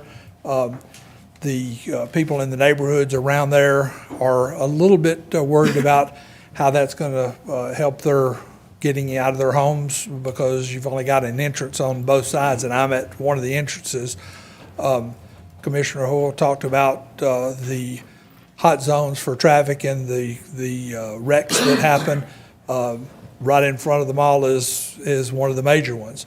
I'm not sure that closing things down is going to help that, but that's up to y'all because he said they had a lot of DOT projects and stuff, that's going to all intertwine with each other. But I just don't want y'all to forget the business owners that have endured the last 10 years without the mall.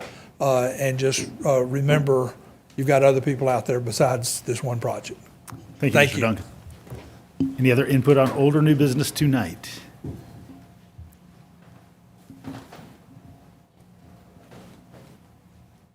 Good evening, Good evening.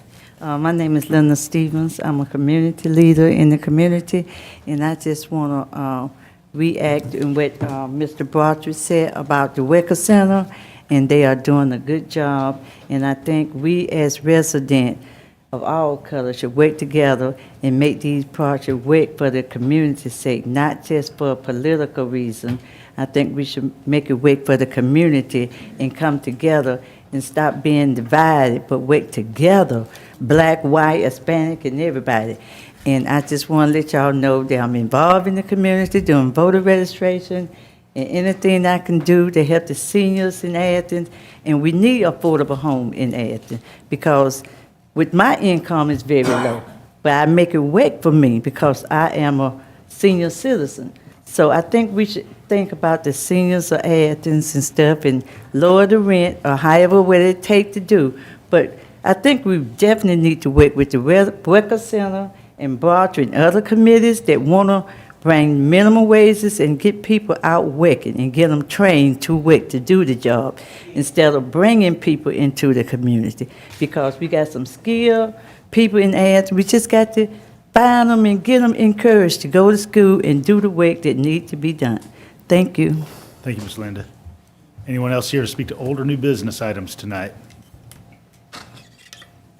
Hearing none, we'll move to commission action.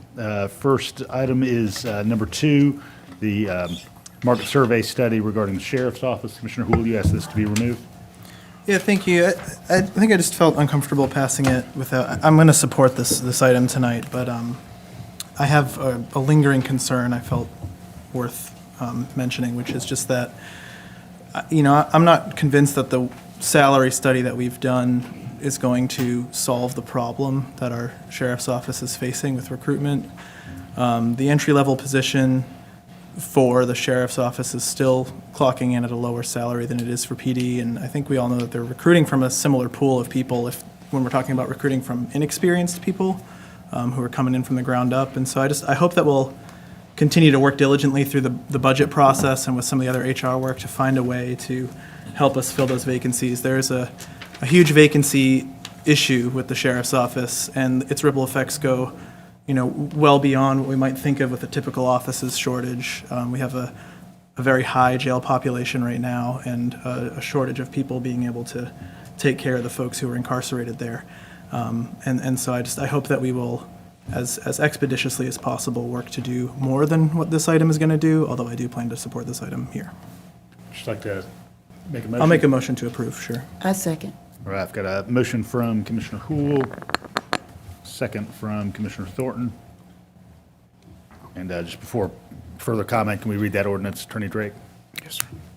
An ordinance to amend the FY 2023 operating and capital budget for Athens-Clarke County, Georgia, so as to provide additional funding in the Sheriff's Office for prorated costs of pay adjustments for fourth quarter FY 23, implementing Mercer's survey study recommendations to change rank structure and market align deputy and corporal entry level pay and for other purposes. Thanks, Attorney Drake. Follow-up, Commissioner Thornton. Yes, I am really dittoing Commissioner Hull's concern. I do not think that what I'm supporting is going to really do what it needs to do. But I do think that it's moving in the right direction, and I do think that we will have some open and honest discussions. Personally, I feel as though the Sheriff's Department is just as important as the police department. And I think when the salaries are the disparity is like it is, it kind of minimizes, or looks like it minimizes, the work of the Sheriff Department. I appreciate Sheriff John Q. coming before us. I hope that we will find a way to fix something that really was not our fault. This is something that was embedded before many of us became commissioners. But when we see something wrong, I don't think that we should say, oh, the law says this or the policy says that. How do we say yes? How do we get to yes? And let's fix what's wrong. I don't think, nobody on this commission thinks that the Sheriff's Department is any less important than the police department. But it looks that way when we look at the pay scale. Commissioner Fisher.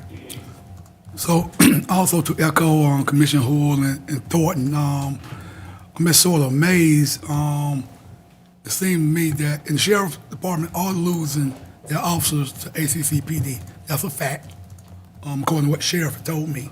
So I'm going by, not hearsay, but from him. Secondly, these officers, when they go into the academy, they get the same type of training. So they have a choice. They can go to the Sheriff's Department or they can go to ACCPD. So I'm just sort of baffled why the disparity in pay. And if it comes down to our budget, having to correct that, then we need to correct that because, as my colleagues have already stated, their job is just as important as the ACCPD, and we should really, as a commission, look at that strongly and support those men and women who work for our Sheriff's Department. Manager Williams, I know this question of mobility within departments has emerged sometimes in public dialogue. Do we have some data over the last 2 years about that cross-movement between PD and the Sheriff's Department? 6 employees have gone from the police department to the Sheriff's office. 3 employees have gone from the Sheriff's office to the police department. All right, thanks. Just want to make that clear. And I know, everyone, this is a difficult conversation. The way that, I've sort of recognized this is that I think it's fair to say that working in the sheriff's department is a very challenging and complex job. I think everybody recognizes that. And being a patrol officer on PD is an even more complex and challenging job. And of course, I think that's the way that the analysis that gets us to this point has gotten us to this point. But this is an 8% pay raise for those folks who are in the sheriff's department. And so I do know that those folks will be glad for that pay raise, particularly since we're going into budget cycle. So whatever we do in the FY24 budget, we'll build upon this new platform rather than the old one. We've got a motion and a second on the floor. All in favor, please say aye. Aye. Any opposed? All right, hearing none, motion carries. All right, we're going to move forward to item 9, which is the community benefits agreement regarding the mall tax allocation district. Would the commissioner like to place a motion on the floor? I'll make a motion to approve. Save my remarks if I get a second. Is there a second? Second. All right, I've got a motion from Commissioner Hool, second from Commissioner Hamby. Go right ahead, Commissioner Hool. Sure, I'll try to keep this to 3 minutes here.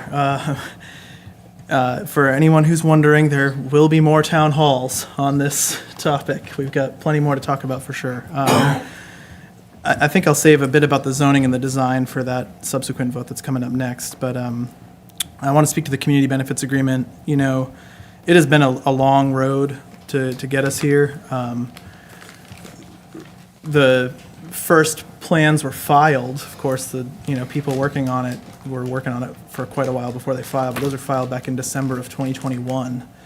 And I had a town hall in January, planning commission meetings. There were a lot of meetings about the project back then, a lot of critiques. And the developers didn't walk away, but they did go all the way back to the drawing board, bring on a whole new team of folks with a whole new design. And I think what we ultimately saw in the second round that came to us in the fall, kicking off things, was a project that baked in a lot of community benefit into its PD, into the design. Things such as the conversion to green space, the immense amount of walkable, bikeable space, the connectivity to other neighborhoods, the traffic mitigation, infrastructural things around stormwater management that'll do a lot for flooding issues, sidewalks that connect to other neighborhoods, the transit facility being more thoughtfully placed and taking up a lot more space with bus stops throughout within it.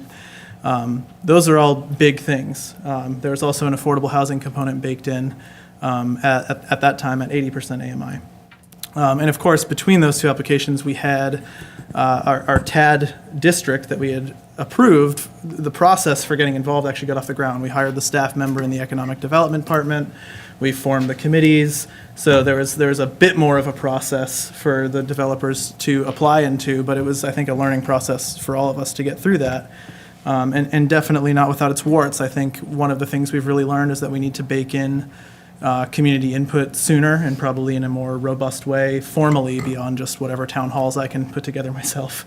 And so I do hope that we'll do that with more things moving forward. But I don't want to let the perfect be the enemy of the good, and I don't want to spend too much time critiquing where we're at, because I'm also really wowed by the extremely long list of benefits we have baked into this. So after the benefits we saw baked into the plan development design, additional negotiations happened for quite a while. That the Mall Area Redevelopment Committee that I serve on alongside Commissioner Hamby and Ms. Linda Davis and Dr. Anderson from the school district and Mayor Gertz went back and forth on a lot of parameters of this, and we saw a lot more added into this. And I think it's actually a real testament to the extra complexity of our process in involving the school board to the degree we have, which goes beyond what any other community, anyone who's been involved has been aware of. That's actually a huge part of how we got these better benefits. May I have another minute or so? Extend Commissioner Hool's comments by common consent. That'd be fine with me. And they brought to the table, hey, we need a child care facility in this. They brought to the table, hey, we need to look at how we're pipelining our youth into the workforce through this project with an internship program. They emphasize the need for minority contracting that enabled us to then strengthen the language around that provision.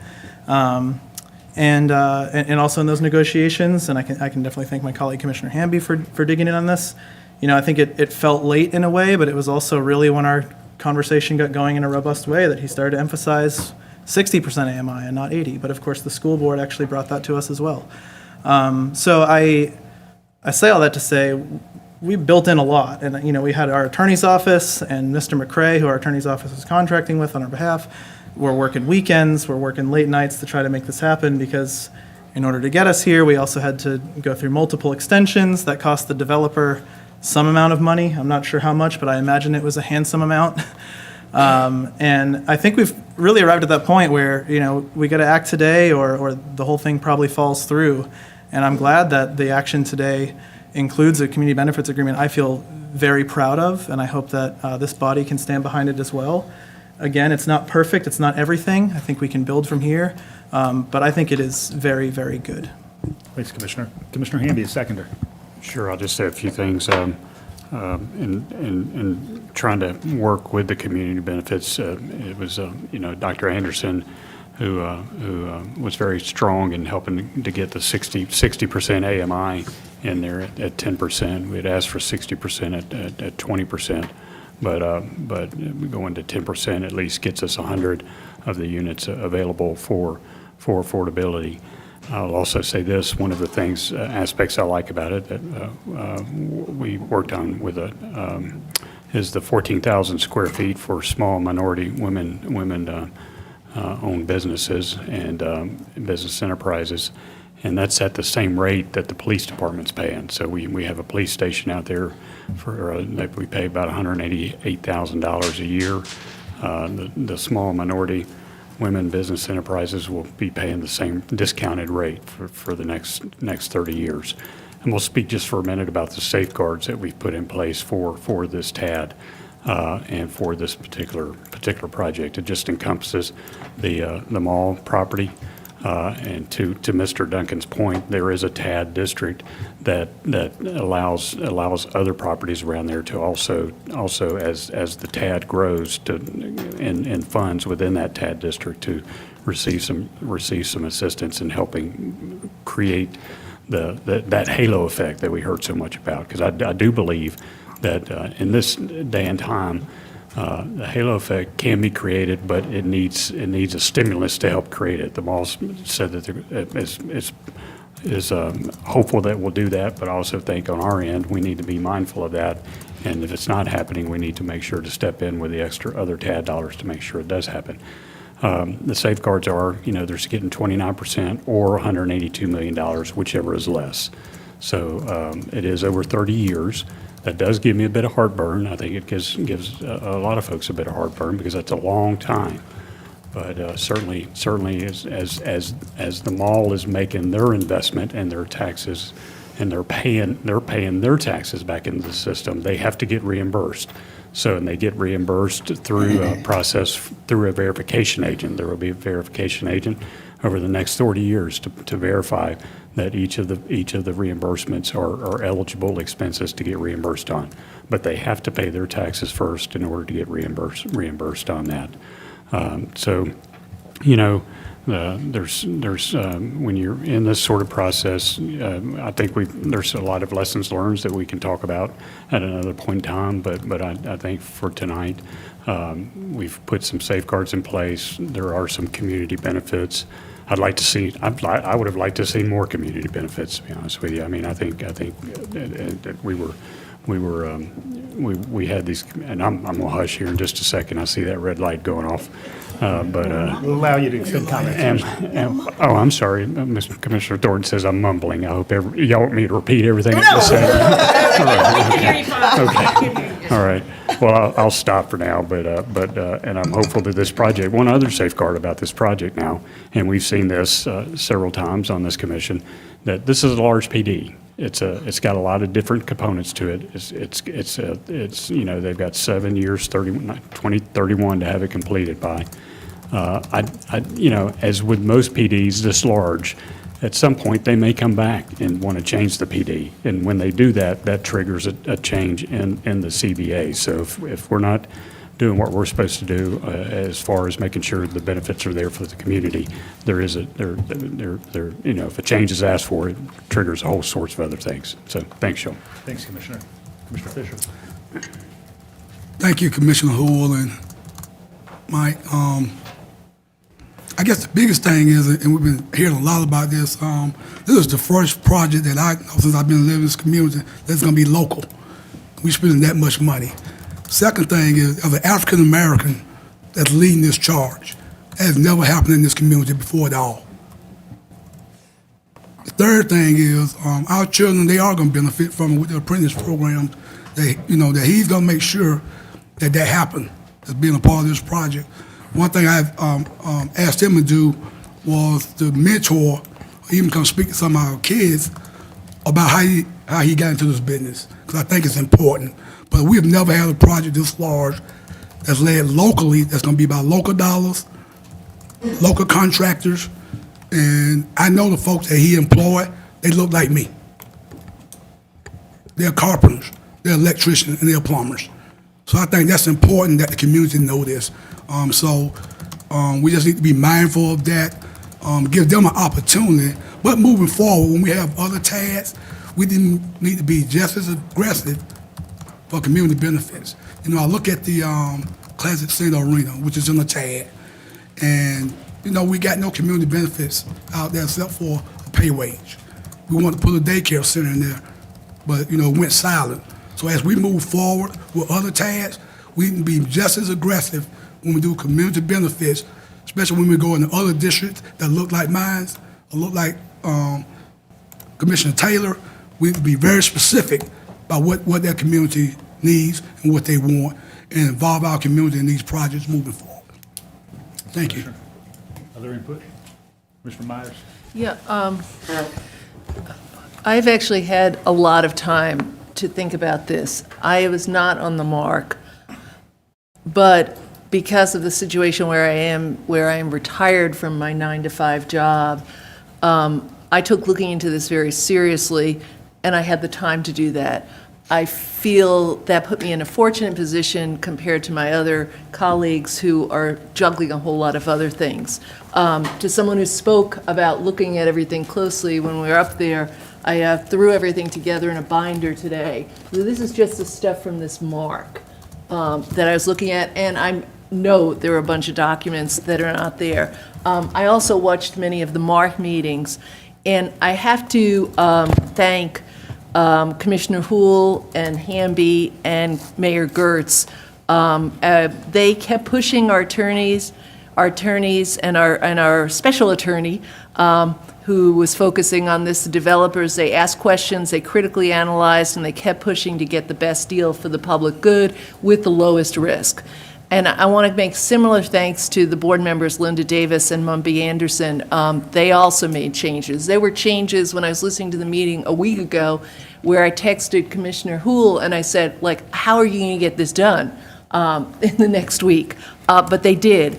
And that's also thanks to our attorneys, Judge Drake and our consultant attorney, Dan McCrae, and to our county manager and staff. So I got to thank them, because all of them working together helped me get to a point where I'm supporting this, because the things that I was evaluating, and I'm still evaluating, is whether or not the TAD financing is a good deal for Athens-Clarke County. It's $180 million. Now, it is not, I want to make it clear, it is not any of the money that I am paying on my property tax. It is not any of the sales money, tax money that I'm using when I buy things on the east side.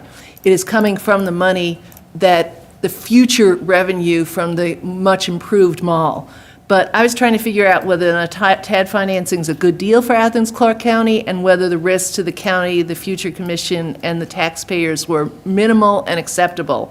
And I think when I looked at all the safeguards you all put in, the escape chutes, the legalese, and that increased community benefit, you all worked really hard on that. I am going to hope that, maybe I'll be living in that senior living and it all come to fruition one day. So I do want to thank everyone involved in that. I do want to also follow up about the lessons learned, and I will follow up and share this with staff as well. I think that we needed to have done things earlier. I had the time, but we all didn't have the time to do this. But we need to have lessons learned and use them for a more immediate education of other communities, committees, for incorporating labor processes, minority hiring expectations, perhaps make some templates that would Mr. also Myers, do you include need some of the other ones. extension of your time? That's it. I'm wrapping it up, right? I'm coming to that. But I think there's more. There's more we can do as we move Unanimous forward. consent for another 10 Unanimous seconds? consent for the Yeah. 10 seconds. You got it. You got Okay, it. so I think that we can have templates going forward for doing this, and we will learn from what we did, as many of our speakers said today. So I really appreciate that. I did want to ask one question of you all. I didn't find this. This came up a lot. Verification agent, we're having to go on the money part. I know there was concern brought up about the verification for some of the things with minority housing, the minority businesses, and the affordable, the daycare, and some of those other things. Were there some safeguards put in there for evaluation? So Could someone address that? probably a couple of things that are worth noting. One is that the MARC is going to meet on an annual basis to receive an audit of the activity pertinent to the community benefits. And of course, that verification agent is the professional individual who will read each of the receipts and identify that that's an allowable expense. Okay. And did I also read that there's going to be further traffic studies that are The done? traffic study's been conducted. GDOT is about to rebuild the loop interchange there. And so because this is a state highway, Right. they are really handling that. Okay, and there'll be more traffic studies in that, so that's good. Thank you. Do you want to follow up briefly on any of those elements? Yeah, just to kind of elaborate on what you were saying, Mayor Gritz, about the verification agent. You know, we have a verification agent that's spoken to in that term for the person who's going to look at the dollars and whether those dollars are going to the place that they were supposed to and whether that's legally allowable under the Redevelopment Powers Law.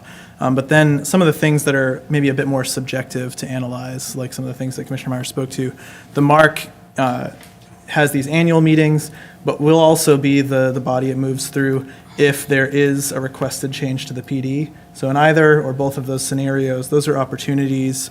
Well, really, the latter would be an opportunity to reopen negotiations of the CBA if that comes to it. But at least, you know, those annual reviews, that's one of the lowest hanging fruits I can think of that we as a body can think through over the course of the next year for how we build in more public involvement or maybe designate people with specialized expertise in the arenas that we think would apply to those.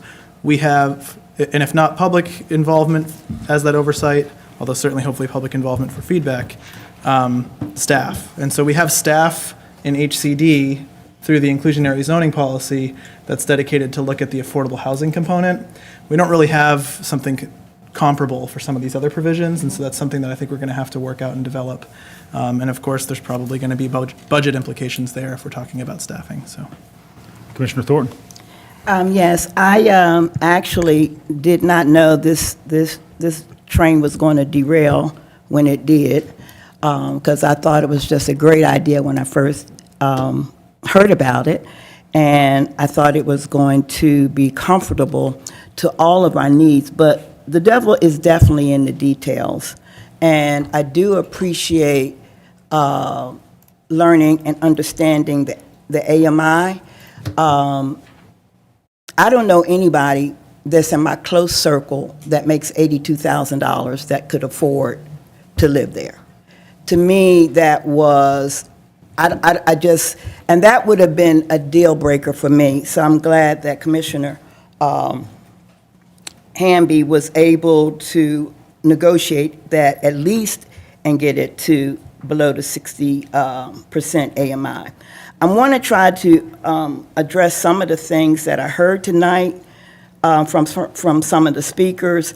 Always appreciate Michael Sonster and his vision of things. Bringing stuff to the table, you know, I always say 10 people can't make all the decisions. We like to think we're geniuses and we can solve the problems of the world. But it's really good to have expertise from the community. And knowing about the energy, possible renewable energy tax credits coming down the pike, that should be a note that the developers need to follow up on to address energy. Broderick about the apprenticeship program. I think that because this developer is a homeboy, we should be able to pick up the phone and work with him. We are not bringing in we don't give this many questions to developers who live out west somewhere. You got somebody that I believe you could pick up the phone and work with to create those apprenticeship programs. You don't have to make a long distance call. I think someone mentioned about the travel with the businesses. Mr. Duncan, maybe. I hope that we are not just letting GDOT, we need to be corresponding with them on a regular basis. We don't need to just wait till they give us a plan. At least let's show some proactiveness to make sure we're knowing what you know what I'm talking about. GDOT is doing. I don't think we should be waiting and they roll us out something. They do not know this community. We know this community. Talk to Mr. Duncan. Find Extension out. of time for Commissioner No, Thornton. I need 4 more minutes.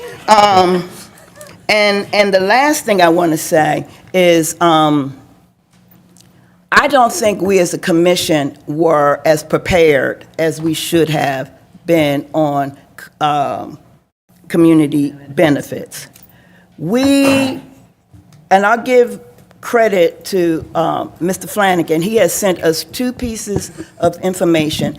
I put a hard copy in everybody's mailbox in January. We need a workshop before we go into another community benefit or TAD thing. We need a workshop just on that. Just on that, if this is the route we're going to go. I want to comment on Commissioner Fisher about the Civic Center. Remember, that TAD also includes inner East Athens. We need to start now talking about what that looks like for inner East Athens. There's money probably already in the pot. But if we wait to the 11th hour, we're going to be just like we are now. I think we have to be a lot more proactive. I do thank staff. All of this is new for everybody. And I do appreciate the input. This is new. And if you ever have a baby for the first time, it's a different experience, okay? So we don't push the baby out, and now we got to take care of it. Thank you. Thank you. All right. Appreciate everybody and their diligence and hard work on this. I think that there have already been comments that staff and our outside consultants were deeply involved in this, working lots of late nights and weekends, and so I appreciate their work all up until this final hour. It's been a long time coming. I think I remember Commissioner Hamby being on that bus on Atlanta Highway with Ryan Gravel and others from the Urban Land Institute well over a decade ago. So I appreciate I had hair back then. hanging on. I've had a few more hairs. Not all of them were gray. It was a good set of years, but good years ahead as well. And to everybody's notes about understanding this process better, having gone through it once, that's absolutely the case. And it's my anticipation that the cornerstones of future community benefits will be put in place on the front end, and then we can enter the discussion with those already cemented. And I think everybody will keep whatever hairs they have left at that point. So I do have a motion on the floor from Commissioner Houle. I have a second from Commissioner Hamby. All in favor, do please say aye. Aye. Are there any opposed? All right, hearing none, motion carries. All right, so we're moving forward on to item 10, which is the associated plan development with this project. Would a commissioner like to place a motion on the floor there? I'll make a motion to approve the change in future land use. And is that the commission-defined option you're referencing that references the 60% That'll be AMI? subsequent for the rezone. This is for, we got I'm two sorry. separate motions, is that correct? Future land Commissioner? use, Yeah. yes. All right, motion regarding future land use, is there a second? I'll second it. All right, got a motion from Commissioner Houle, I've got a second from Commissioner Thornton. On future land use, do you have to read an ordinance? Yes, sir. Go ahead, Attorney Drake. An ordinance to amend the Code of Athens-Clarke County, Georgia with respect to amending the official future land use map of Athens-Clarke County by changing the designation of 74.8 acres of land located at 3700, located at 3700, 3706, 3708, 3710 Atlanta Highway from employment center and general business to general business and for other purposes. Thank you, Attorney Drake. Commissioner Hool, any follow-up comments? Yeah, just briefly on the design, because while some of this is going to be redundant for everyone on this side of the rail, I'm continuing to get lots of phone calls and emails, continuing to see lots in the press.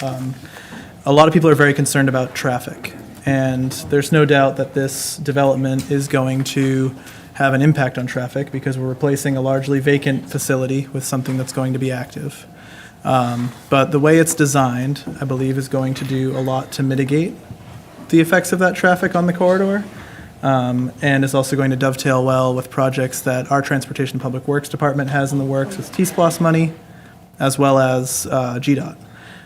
So without getting into the details of all that, because I probably couldn't pretend to anyway, I just want to clarify that we are, very aware that we don't turn something very inactive into something very active without also having to think about the infrastructural implications and the effects on traffic. To the former, another really wonderful part of the community benefits agreement that got injected in there during these negotiations is an infrastructure maintenance agreement that's going to be developed. We see a lot of private developments come through where they have their own roads, their own alleyways, their own stormwater infrastructure, and there's a lot that stipulates how those have to look when they go in the ground. But once they get their certificate of occupancy, there's nothing that stipulates how they'll be maintained in the years after. And we've seen that do some pretty terrible things to residents who often move into neighborhoods kind of unaware of the fact that they're responsible for a road they might not be aware is private or something. So this agreement is going to make sure that they're maintaining that pavement, those sidewalks, those pipes underground in a fashion that is probably better than we've seen in a lot of other places, certainly in a fashion that's a standard comparable to how it went in the ground in the first place, comparable to how we would do it on our public rights of way. And I'm really encouraged by that provision as well. And so with that, I just figured I'd speak to the two at once, the future land use and the rezone. I'm excited to support this as well. Follow-up, Commissioner Thornton? No, I have no comment. Commissioner Hamby? Sure. And since we're speaking to the rezone, I'll just go ahead and say there's that CDO that you have in front of you that basically all it's doing is matching up the PD with the CBA agreements, community benefits agreements. Specifically, in the PD, the original PD mentioned 80% AMI. This one with the CDOs mentioned 60% AMI and some other details. So, am I wrong in that, Commissioner Drake or Attorney Drake? Excuse me. Yeah. Okay. Thank you, sir. Other input on the future land use? And again, this is 2 votes, future land use, and then the ordinance. Commissioner Fisher? Just a question. Do we know when GDOT is going to start on the Atlanta Highway project? Believe it's late this calendar year. On the bridge part. Yeah. They're starting on that bridge. We've got Commissioner Myers. I'm not sure which one I'm commenting on, the zoning or the PD, but I'm just making about the the comment. And I just want to say that, that this planned development at the mall, which is really a mall redevelopment into a mixed-use development, is really just a wonderfully creative approach to reimagining that mall space, which is 65% empty, not generating tax income, but more importantly, not providing housing, work, retail, and recreation for the west side of Athens. I'm really impressed by this rethinking, and I look forward to this being this west side downtown. I think it's also important to know that there are conditions in this, the rezoning, that are significant, ones that were suggested by the Planning Commission that are all in there to add design features in various parts of the project, children's play area, better connections for the roadways and multi-use paths, and encouragement actually to redesign in a future stage with more missing middle housing, and also the improvements to the roundabout and traffic study to analyze. That's where I saw the traffic stuff. So I am happy to support that, and I'm happy that I now have supported the TAD and the CBA as well. So that's great. Thanks, Commissioner. Anyone else before I return to Commissioner Hool? Yeah, just since we're talking about future land use, I think a lot of this is pretty confusing for people to try to make sense of. And, this project's going to happen in phases, and that's spelled out in the many, many pages of documents you can find on our website or attached to this agenda item. But, I want to emphasize this is not the end of the conversation on this project or on this corridor, especially on this corridor. This is solidifying the framework we have for that conversation. And for people, including people who spoke tonight and the many who have come to the town halls and other meetings, the planning department is currently working on an update to our future land use map. That's kind of the general map that determines what can then happen in terms of rezoning within it. And then subsequently on our comprehensive plan. Those are two very large documents that actually have a lot of impact on what gets built. The many, many projects that never come before this body and get built by right because they align with that future land use map and with the rezone. So for folks in the community who are really wanting to see those visionary changes, maybe have been frustrated by the lack of some of the changes we've been able to fully enact, I see colleagues kind of making faces at me right now. I'd like us to think about our agreements that we've made. I'd like us to think about how this is the first TAD for $189 million that we've ever approved, and maybe it's not the worst thing for me to speak to the public and my constituents about the largest zoning decision I'll probably ever have the privilege to work on. So yes, I am aware of the time, and I'm trying to speak to things in the moment when the most people are paying the most attention. Not everybody here is familiar with how the future land use map works. Not everybody here is familiar with the comp plan. They don't watch or have time for all of our work sessions. But they want to be involved. They come to the podium and ask how to be involved, so I'm trying to explain that. I'd appreciate some respect, please. I would be done by now if I wasn't being derailed by that. The light's still green somehow, interesting.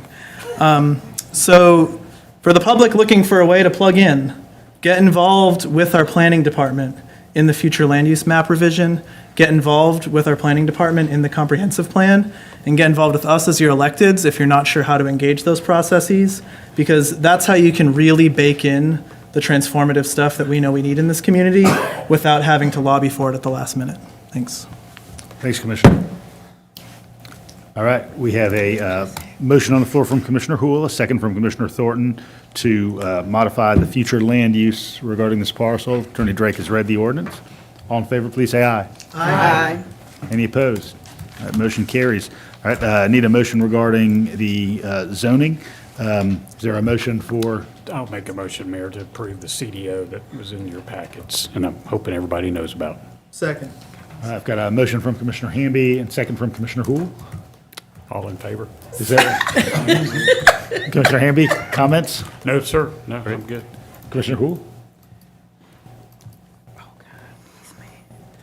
I just really want us to encourage to be respectful of each other, y'all. This playful laughter really does not necessarily well align with what we're about to vote on later. We are still learning elements of we had members of this body speaking to how difficult it's been to follow this, and we're more involved than any of the 130,000 people we represent. Taking a few minutes to explain things that seem basic to us is not, in my opinion, inappropriate. I believe I've been on topic. I believe I've spoken in turn. I believe I've spoken within my time. And I would appreciate it if I got some respect from my colleagues when doing so. I don't have any further remarks on the rezone. Thank you. Thanks, Commissioner. Just this is our last vote on the item. I do want to note that I think all of us are going to benefit from walking upon the rebuilt version of this 75 acres in a much more significant way than we do when we tread upon the dozens of acres of asphalt today. And I can't wait to join all of you there for your beverage of choice. Attorney Drake has to read the ordinance, and then we'll take a vote. An ordinance to amend the Code of Athens-Clarke County, Georgia, with respect to rezoning 6 parcels of land comprising 74.8 acres located at 3700, 3706, 3708, 3710 Atlanta Highway from CG Commercial General to CGPD Commercial General Plan Development and for other purposes. All right, thanks, Attorney Drake. All right, we've got a motion for the CDO from Commissioner Hamby and a second from Commissioner Houle. All in favor, please say aye. Aye. Are there any opposed? All right, hearing none, motion carries, and we're going to move on. Mr. Mayor, can we take our 8:15 break?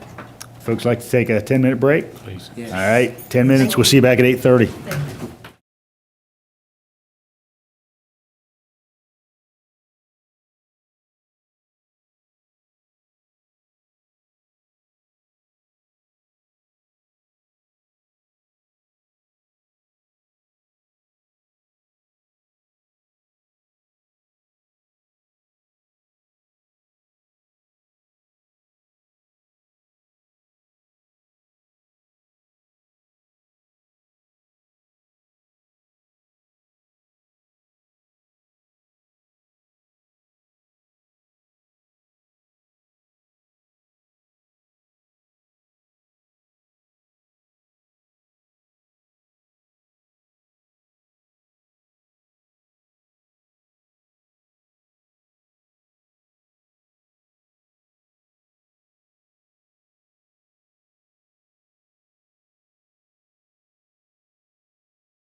All right, 15 seconds.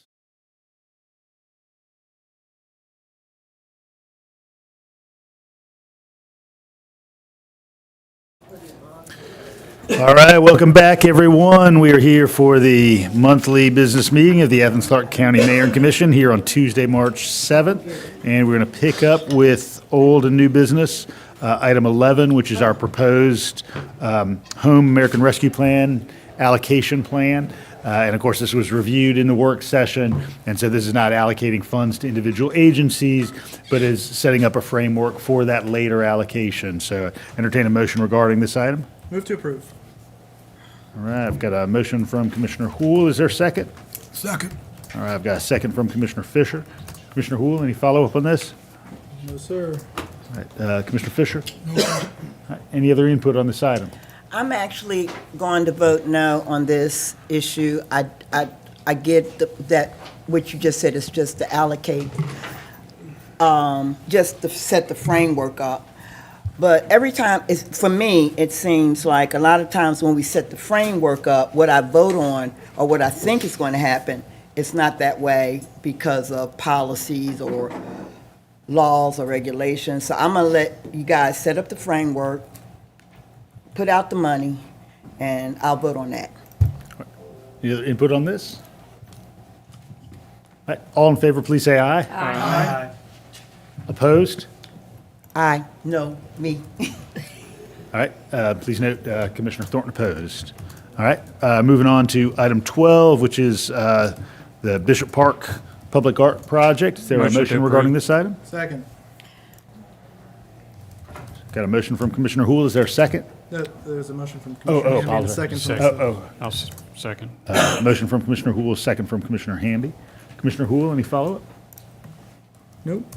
Commissioner Hamby? No, sir. Any other input? Commissioner Davenport? Yeah, just one question on the basketball courts and the pavilion. And if I missed this, I apologize. Where the basketball courts are now is where the pavilion is. And the pavilion looks a lot smaller on the proposed diagram. But just that space was widely used by folks in the community. So I'm just looking for comments from my colleagues as to maybe possibly adjusting the size of that pavilion so more families, friends can have community events out there, or it's just a diagram, or can explain that. Or, you get what I'm saying? The pavilion space looks smaller. Would you like some feedback via email from? Yes, feedback from public email would be perfect. from Leisure Services? Would that be helpful? Yes. Okay. All right, get some follow-up from Leisure Services. All in favor, please say aye. Aye. Any opposed? All right, motion carries. Item 13 is art for the Firefly Trail project. You can see the illustrations in your packet. Have a motion on this item? Move to approve. Second. All right, I've got a motion from Commissioner Hool, second from Commissioner Myers. Commissioner Hool, any comments? No, sir. Commissioner Myers? No, I'm excited to see the public art out there. I also wanted to thank Leisure Services and our county manager for getting us information about the funding of the public art and the selection process. We've had a lot of comments from the public about the public art selection. And I thought it was interesting to note that 60% of ACC Gov's public art projects at TSPLOST have been created by local artists. So, and that for the larger calls, like the one on the arena, they're often way too big for local artists to handle. It requires so many logistical challenges. I was talking to an artist this past week who was like, whoa, I'm not going near that thing. But anyway, thank you for getting that information out, and I look forward to seeing more beautiful public art. Any other input on this side? Actually, very excited about this because I'm excited about every aspect of the Firefly Trail. We are just some weeks out from completion of the Murmur Trestle. I've been watching it timber by timber. And notably, an adjacent piece of art in Dudley Park is from Chris Ara, another local artist. So all in favor, please say aye. Aye. Any opposed? All right, looking forward to seeing this. Motion carries. Item 14 is pump station and force main at 1125 Newton Bridge Road. I know there was appetite to hold this. Is there a motion to that effect? I'm making the motion to hold it. Second. All right, I've got a motion from Commissioner Thornton to hold, second from Commissioner Fisher. Just taking notes here. Commissioner Fisher. Any other input, Commissioner Thornton? No, I actually thank you to Commissioner Fisher for letting me know this was even in my district. I think that waiting for the zoning stuff, and it also gives me time to meet folk in that area about this development. So that's it for me. Thank you, Commissioner. Yeah, same here, because initially we thought it was on my side of the district, but it is on Commissioner Thornton's side, so will the lift station come in, so yeah. And I do expect Commissioner Fisher to be with me when we go meet some of the residents over there, since we're, knocking boots together. Your districts are close to one another I there. know, wait a minute, I know, that didn't even come out right. Oh, God. Y'all know what I did in the 70s, right? I think we have something on our card for that. We will collaborate together. We will collaborate. Commissioner Houle, further? Moving along, I just want to clarify, is this a motion to table indefinitely or to hold until a certain date? I think the intent is we to- discussed April or May, but I thought it was April, but it could be May. So my understanding, this is to hold pending our review of the associated zoning item. But it's not going to be, you don't think that's going to happen before May? Because I didn't talk to you about it? I believe it's April or May this is coming to the commission. Okay, So I'll put this back on the agenda following the zoning hearing. okay, that'd be fine. All right, all in favor of the hold, please say aye. Aye. All right, 15 is software and training for our pavement maintenance program. Is there a Motion motion to regarding this item? So move. All right, I've got a motion from Commissioner Wright, second from Commissioner Hamby. Commissioner Wright, any comments regarding this? No, ready to vote. Commissioner Hamby? I think it's illustrated at the agenda setting, so we're good. Other notes from members of the body? All in favor, please say aye. Aye. Any opposed? All right, motion carries. 16 is a resolution pledging to practice and promote civility in Athens-Clarke County. This follows work at a January retreat and also a core document that we've modified some that the Georgia Municipal Association has prepared for all of the 530 cities across the state. I know a couple have already adopted this across the state, including our near neighbor Watkinsville. Move to approve. Second. I've got a motion from Commissioner Houle. Got a second from Commissioner Fisher. Commissioner Houle? Appreciate you leading the charge on this, Mayor Gertz. I appreciated our discussion in the retreat. I hope that we'll continue to become ever more perfect versions of ourselves with these words as a guide. I would especially like to point everybody to our cards with the 10 actions to follow and the 10 actions to avoid, which are attached to this now. So thank you for updating the agenda item with that as well, Mayor Gertz. Commissioner Fisher? Just to echo Commissioner Hu's statement, I think it's important that we came up with these items, and as we move forward, especially as we get a new commissioner in, that we incorporate that in with them and let them know as a commission moving forward, how we're going to interact with one another and also with the public. So Yeah, and fortunately, our consultant, Dr. Ganem, has agreed that she will help orient the new commissioner when District 2 commissioner is seated. So I'm looking forward to that. Commissioner Davenport. This is just a reminder, this is not just for each other, for the community, but for staff as well. So we need to respect staff. Their email, phone calls, text messages, they have hard jobs and they have a lot on their plate. So let's show them some congeniality. Yeah, what she said. Thank you, Mr. Congeniality. There you go. Commissioner Hamby. I have a comment. I'm sitting here looking at the 10 actions to avoid, and I'll just say, there's been some research done about cussing, and this one says no cussing. The research I've read about cussing says that it helps in keeping your blood pressure low.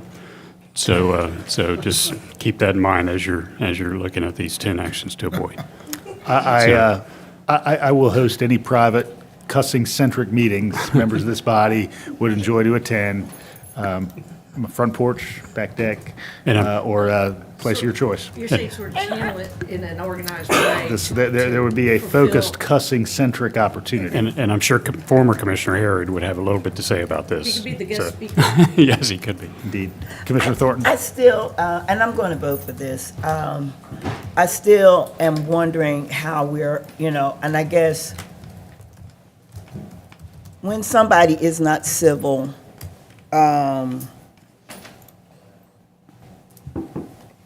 what is the end result?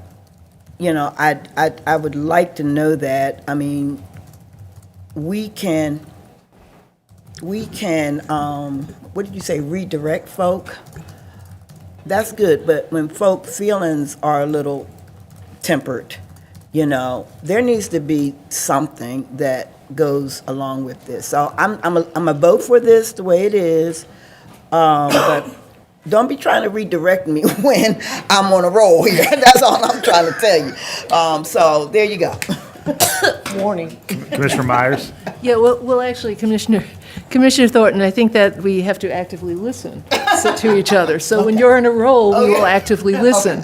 And actually, that's a great follow-up to addressing, for example, I mean, this is a good card to start difficult conversations, because obviously, Commissioner Houle previously felt a little rushed and not respected. And so sometimes it might seem like we don't know what's in other people's heads. And, people have feelings. They're all different feelings going around, whether we're tired, we feel worn out, and everything else.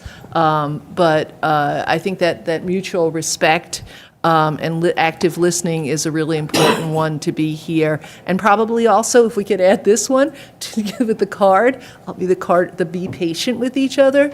Be patient when we all have something to say that one wants to see, and the meetings go on, because we are tired, right? And we have to be patient with ourselves and each other. So I'm glad to support this and have this little card to bring up and have these difficult conversations with. Thank you for being positive, Commissioner Myers. I was positive.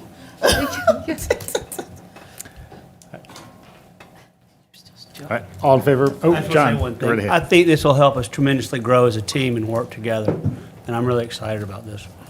Thank you.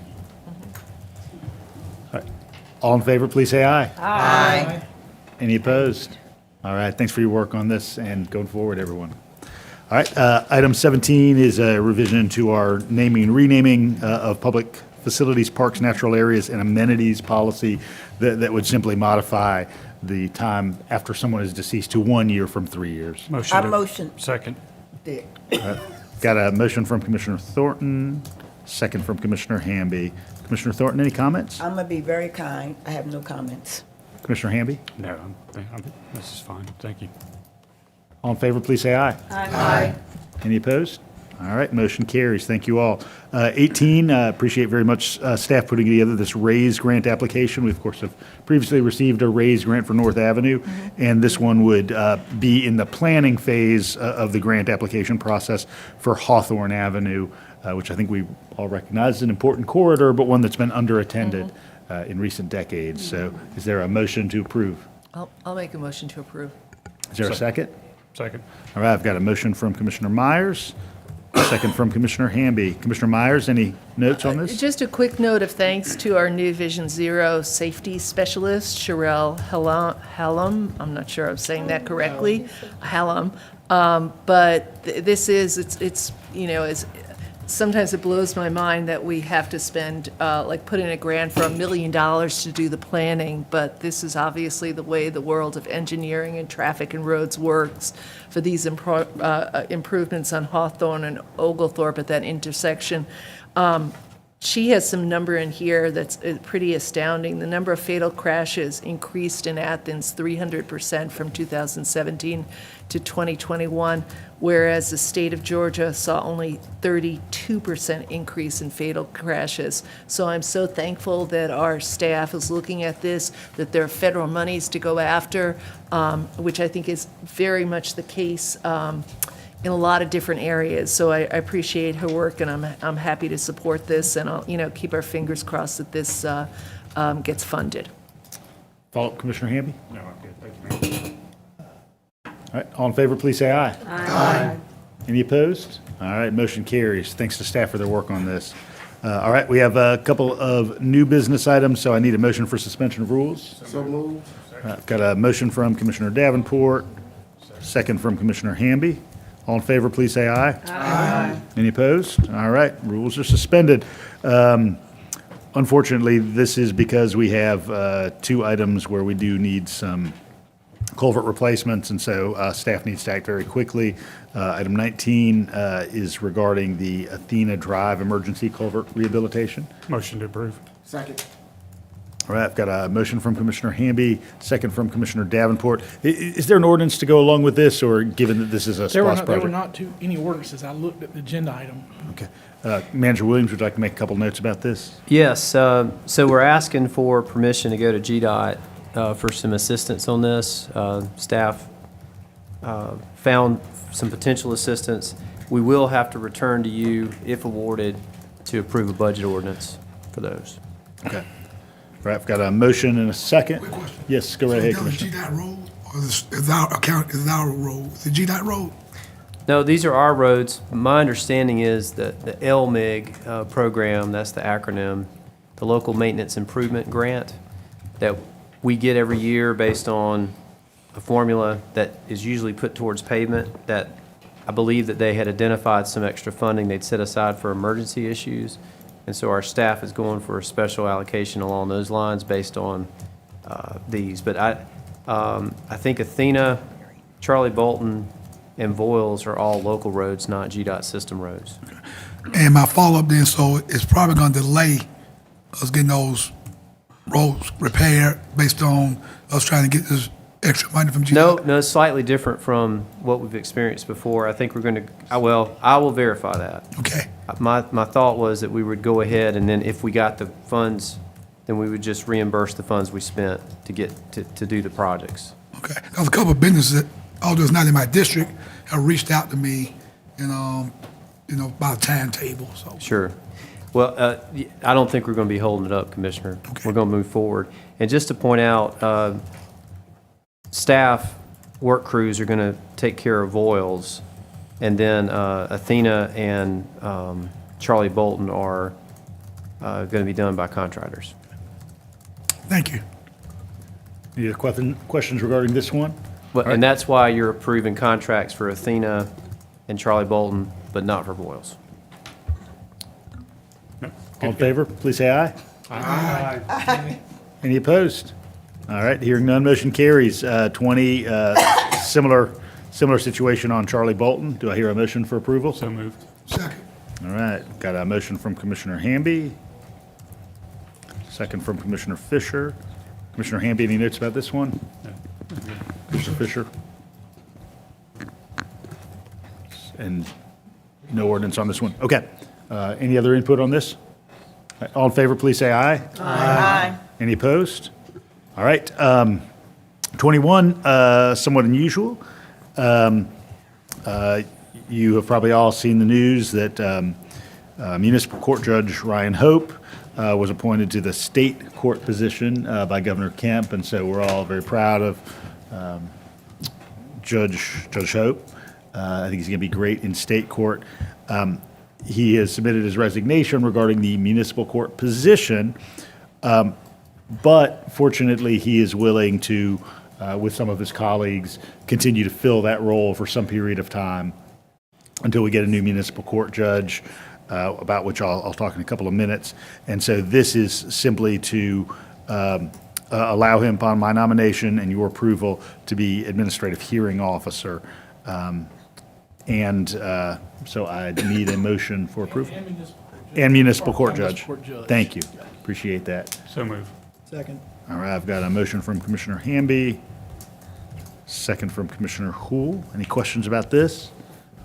And then as our interim, Judge Hope can then appoint others to be subordinate and The other two recent state court judges, Auslander and Simpson, have agreed to do some fill-in work there as well. So fortunately, we've got all the labor we need, hopefully for about 6 weeks. So, You Commissioner may be Hamby? speaking to this later, I guess. I've had a few inquiries about the process for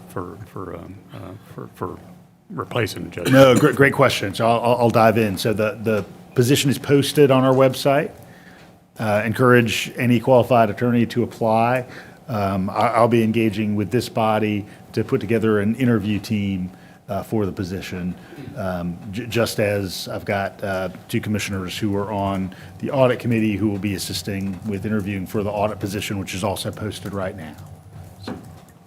So I'd love to, I mean, in the ideal of worlds, be interviewing somebody probably very early April and have somebody installed as soon as they're able. Of course, the reality is if somebody's running a law practice, they would have to be able to shutter that practice, and they may take a little bit of time. So, Commissioner Thornton. Are we out of order if we ask people to apply?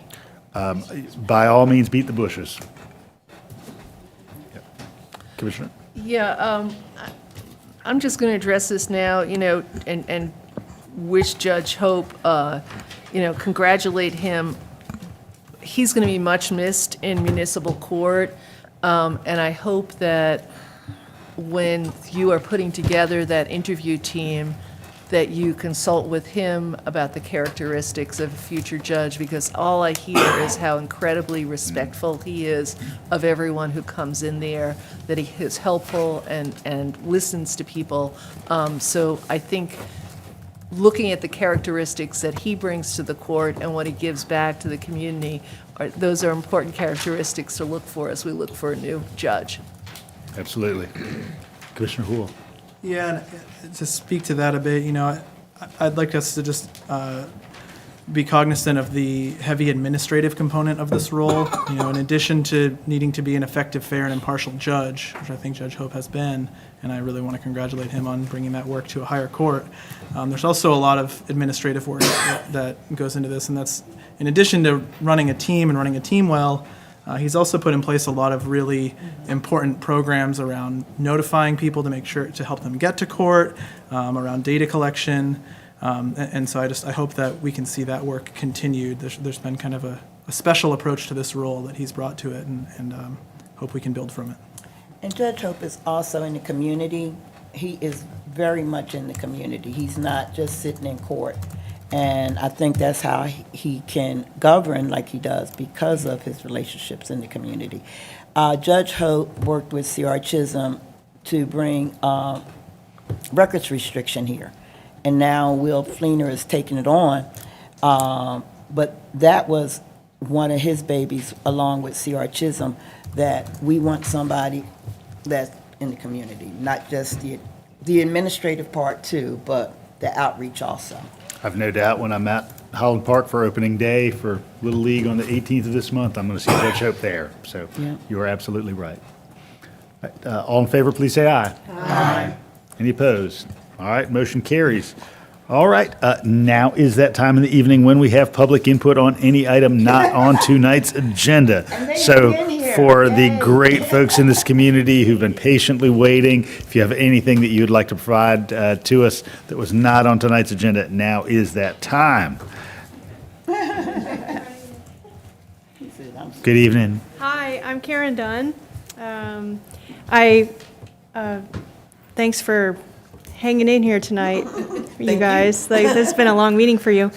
I came to comment on the Barber Street project that I understand was tabled.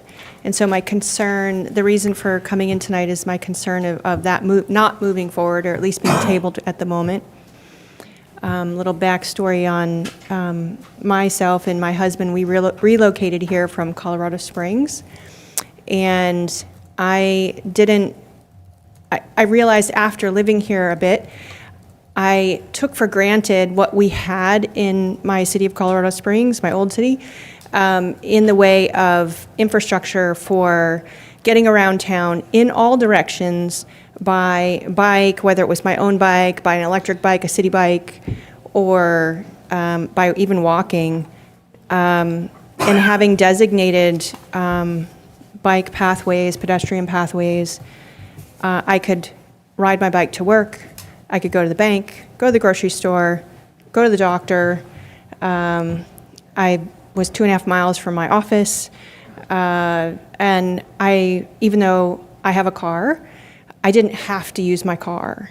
And what I found in Athens so far is I'm pretty car dependent. And what that feels like is very, I feel stuck in a lot of ways. Like it would be so much easier to just, for these small activities that I'd like to do, I would prefer to just be able to get on my bike. And I was excited to see that there was movement with the Prince Avenue segment that got approved, and I thought this would carry on the tails of on the heels of that. And so I guess I just wanted to speak to the commission to say, please push this forward. And I also want to comment that I don't think it is district related. It's part of transportation. And so I think as a whole, as the community of Athens, I'd like to have transportation that's available all throughout the city, whether I want to go to work. My husband works at Piedmont. It would be great for him to be able to just get on a bike. Even if it's an electric bike, doesn't have to be, it doesn't have to be super fit or somebody who's athletic to get on a bike. Just to be able to have a different mode of transportation other than a car. And whether I want to go to a coffee shop, go to the grocery store, anything like that to alleviate the dependence on a car. And so I would just like to encourage the commission to carry on, not just with the Barber Street project, which I understand is a tier 1 project and it still hasn't moved forward. So I've been watching, just what's happening with the infrastructure, and I would just really like to see that the commission takes that seriously and continues to move forward these projects and creates that connectivity of the network. Thank you. Appreciate it. Other input on items not on tonight's agenda?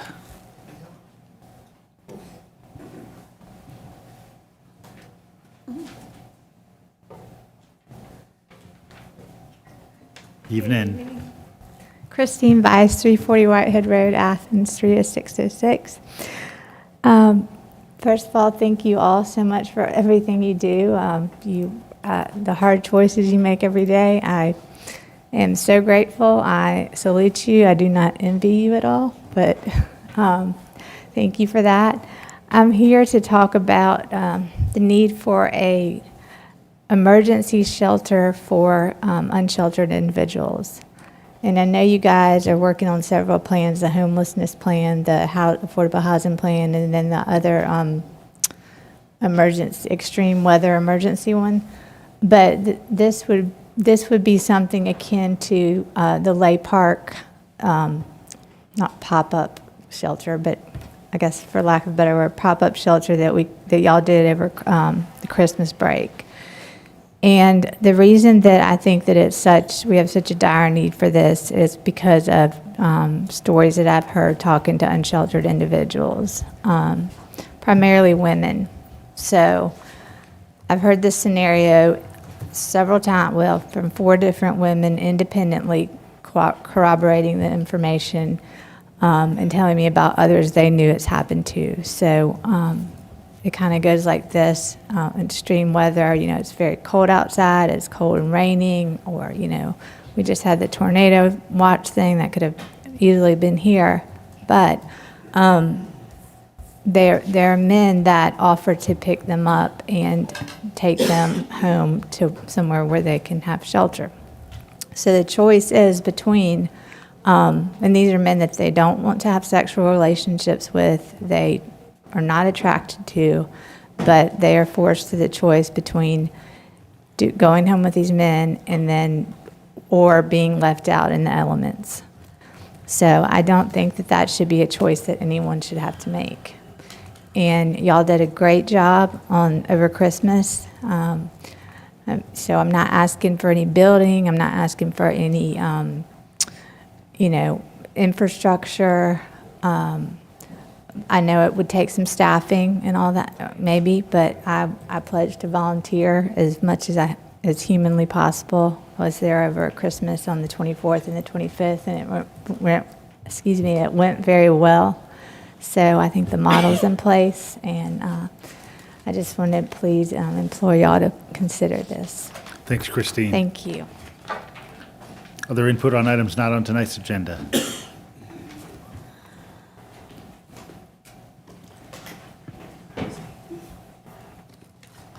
Good evening. Good afternoon. I guess it is my turn now.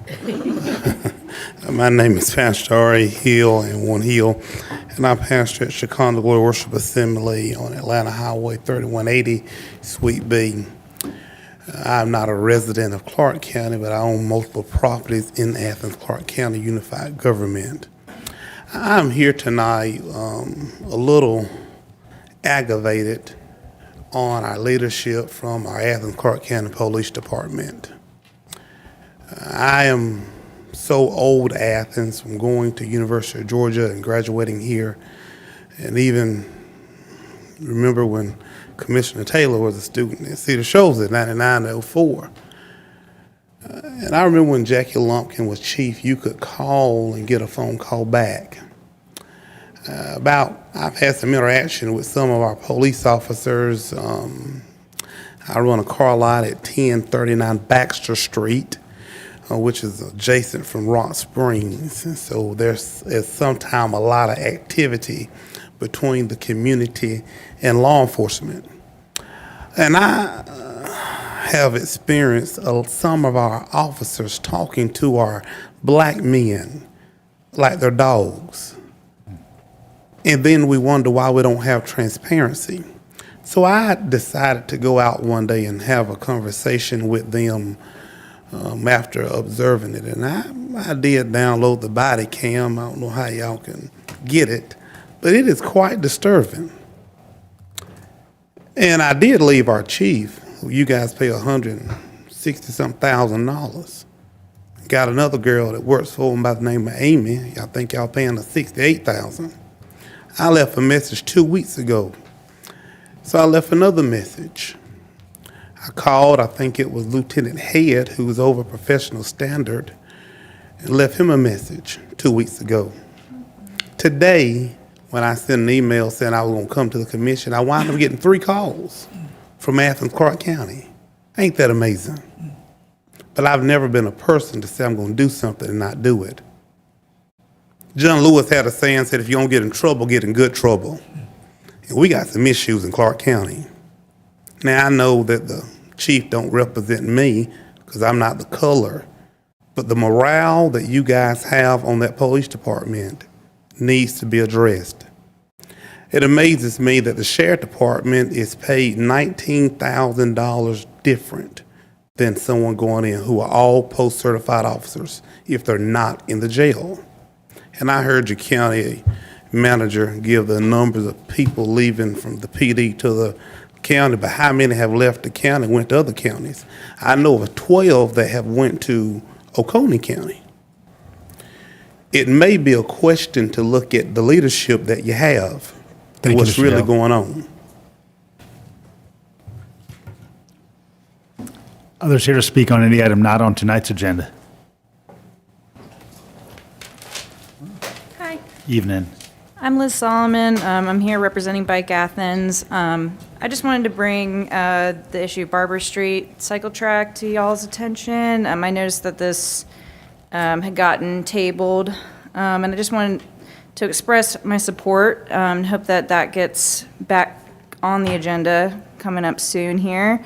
I just think it's pretty straightforward. It's a simple project. It's pretty much common sense to me to make a connective existing, to make an existing bike route part of a, more safe facility that a lot of people could use and feel comfortable using, and not just people who are daily cyclists like me. There's so many more homes and businesses on Barber Street now with a lot of new construction, as y'all know. I want to be able to encourage all users to bike by giving them safe facilities, and I think that the Barber Street project is a pretty straightforward project, so I'd hope that that get moved forward in the future. That's all I have to say. Thank you, y'all. Liz.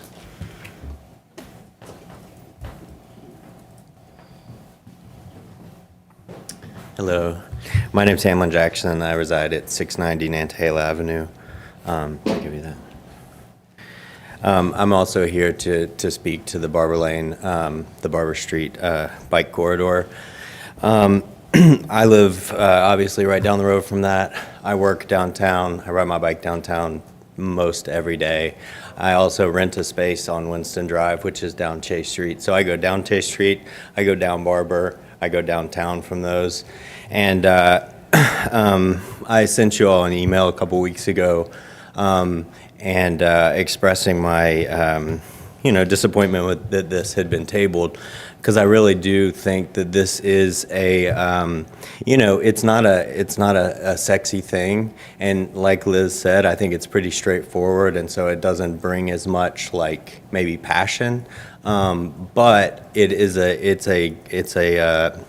we're building the groundwork for connectivity that will happen, and I strongly believe that this will benefit all the communities of Athens.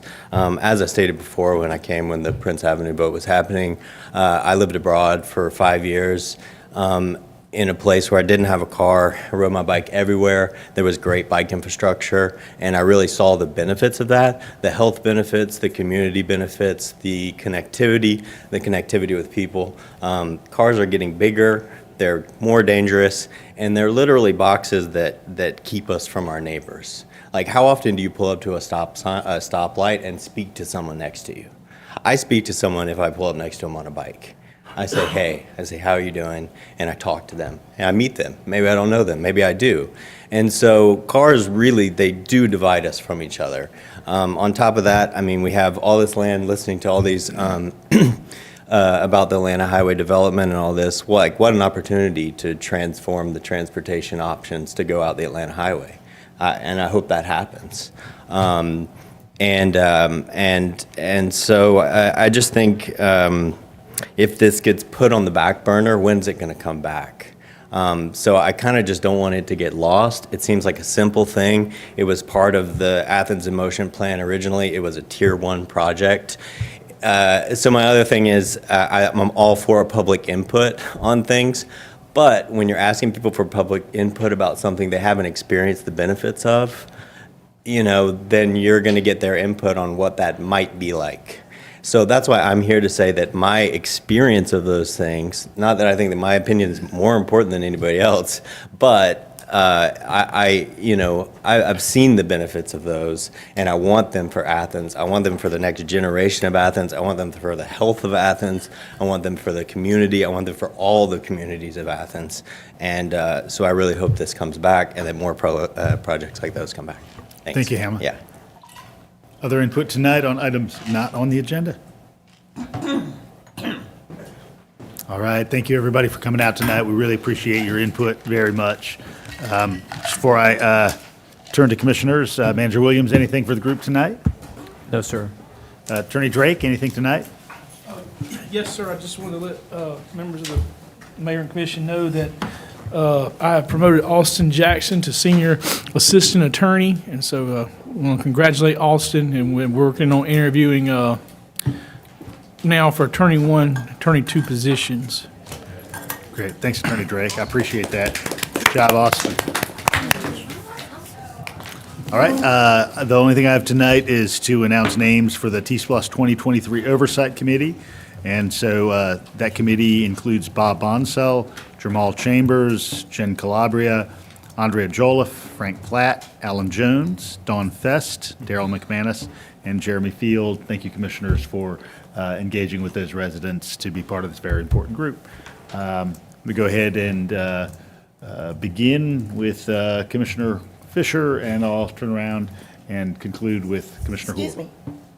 Did you say Daryl McManus on that? Yes. Okay, I'm Yep. sorry. I'm good. Yep. Commissioner Fisher. No, I noticed earlier today we had got a email from Commissioner Thornton about moving forward. Of course, we had a town hall back in November about game-related activities, and I'm in the process of trying to get some dates so we can do a follow-up. I appreciate Manager Williams sending us the one-pager that we can share with the community, because, again, people want to know what's going on. So I just want to publicly say that we're working on some dates, in location to follow up on the town hall that we had back in November pertaining to gang activity. So. Thanks, Commissioner. Commissioner Wright? Oh, you're coming this way. I thought I had the big adjourn. Nope. No comment. Commissioner Taylor? I think tonight I came in, I was so super nervous because of what was coming up and from hearing from the constituents.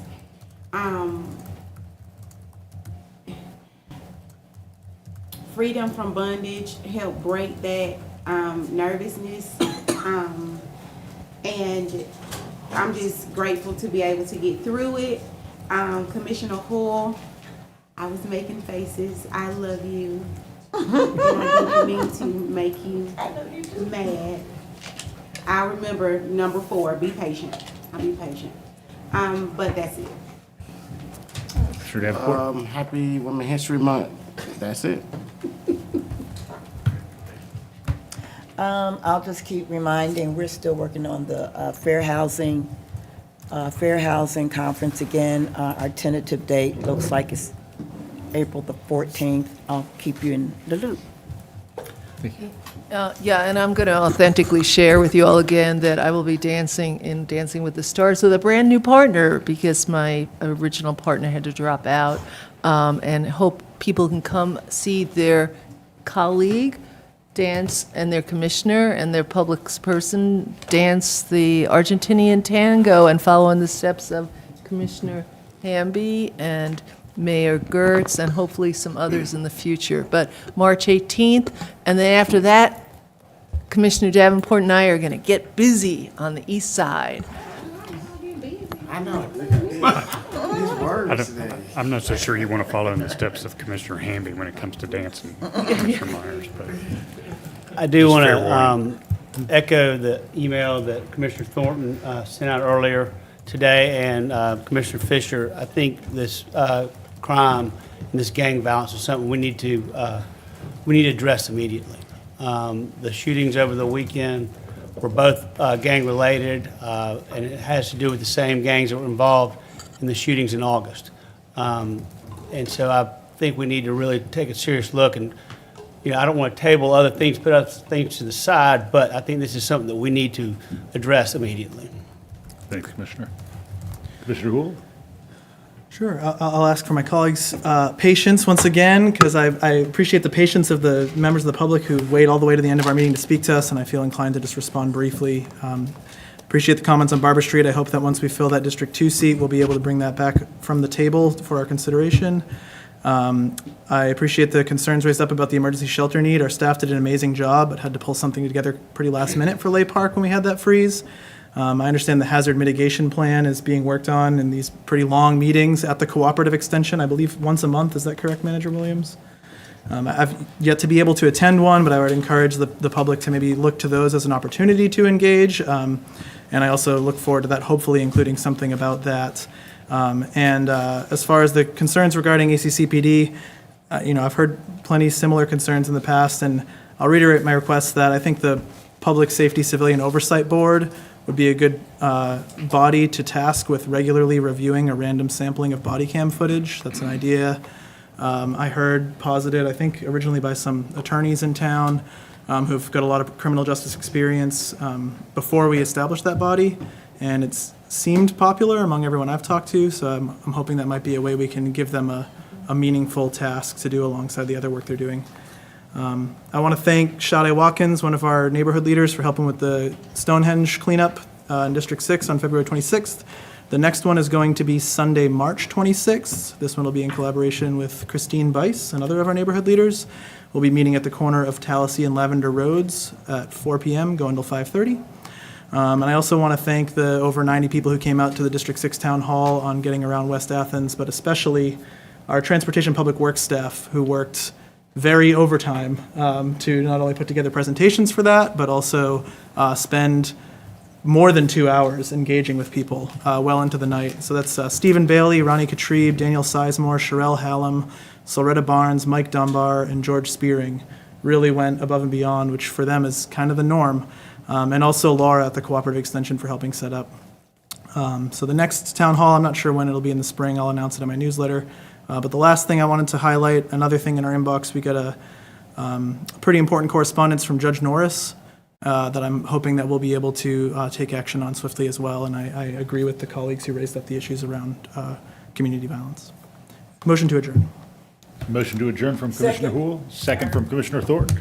All in favor, please say aye. Aye. All right, we stand adjourned. Thank you, everybody.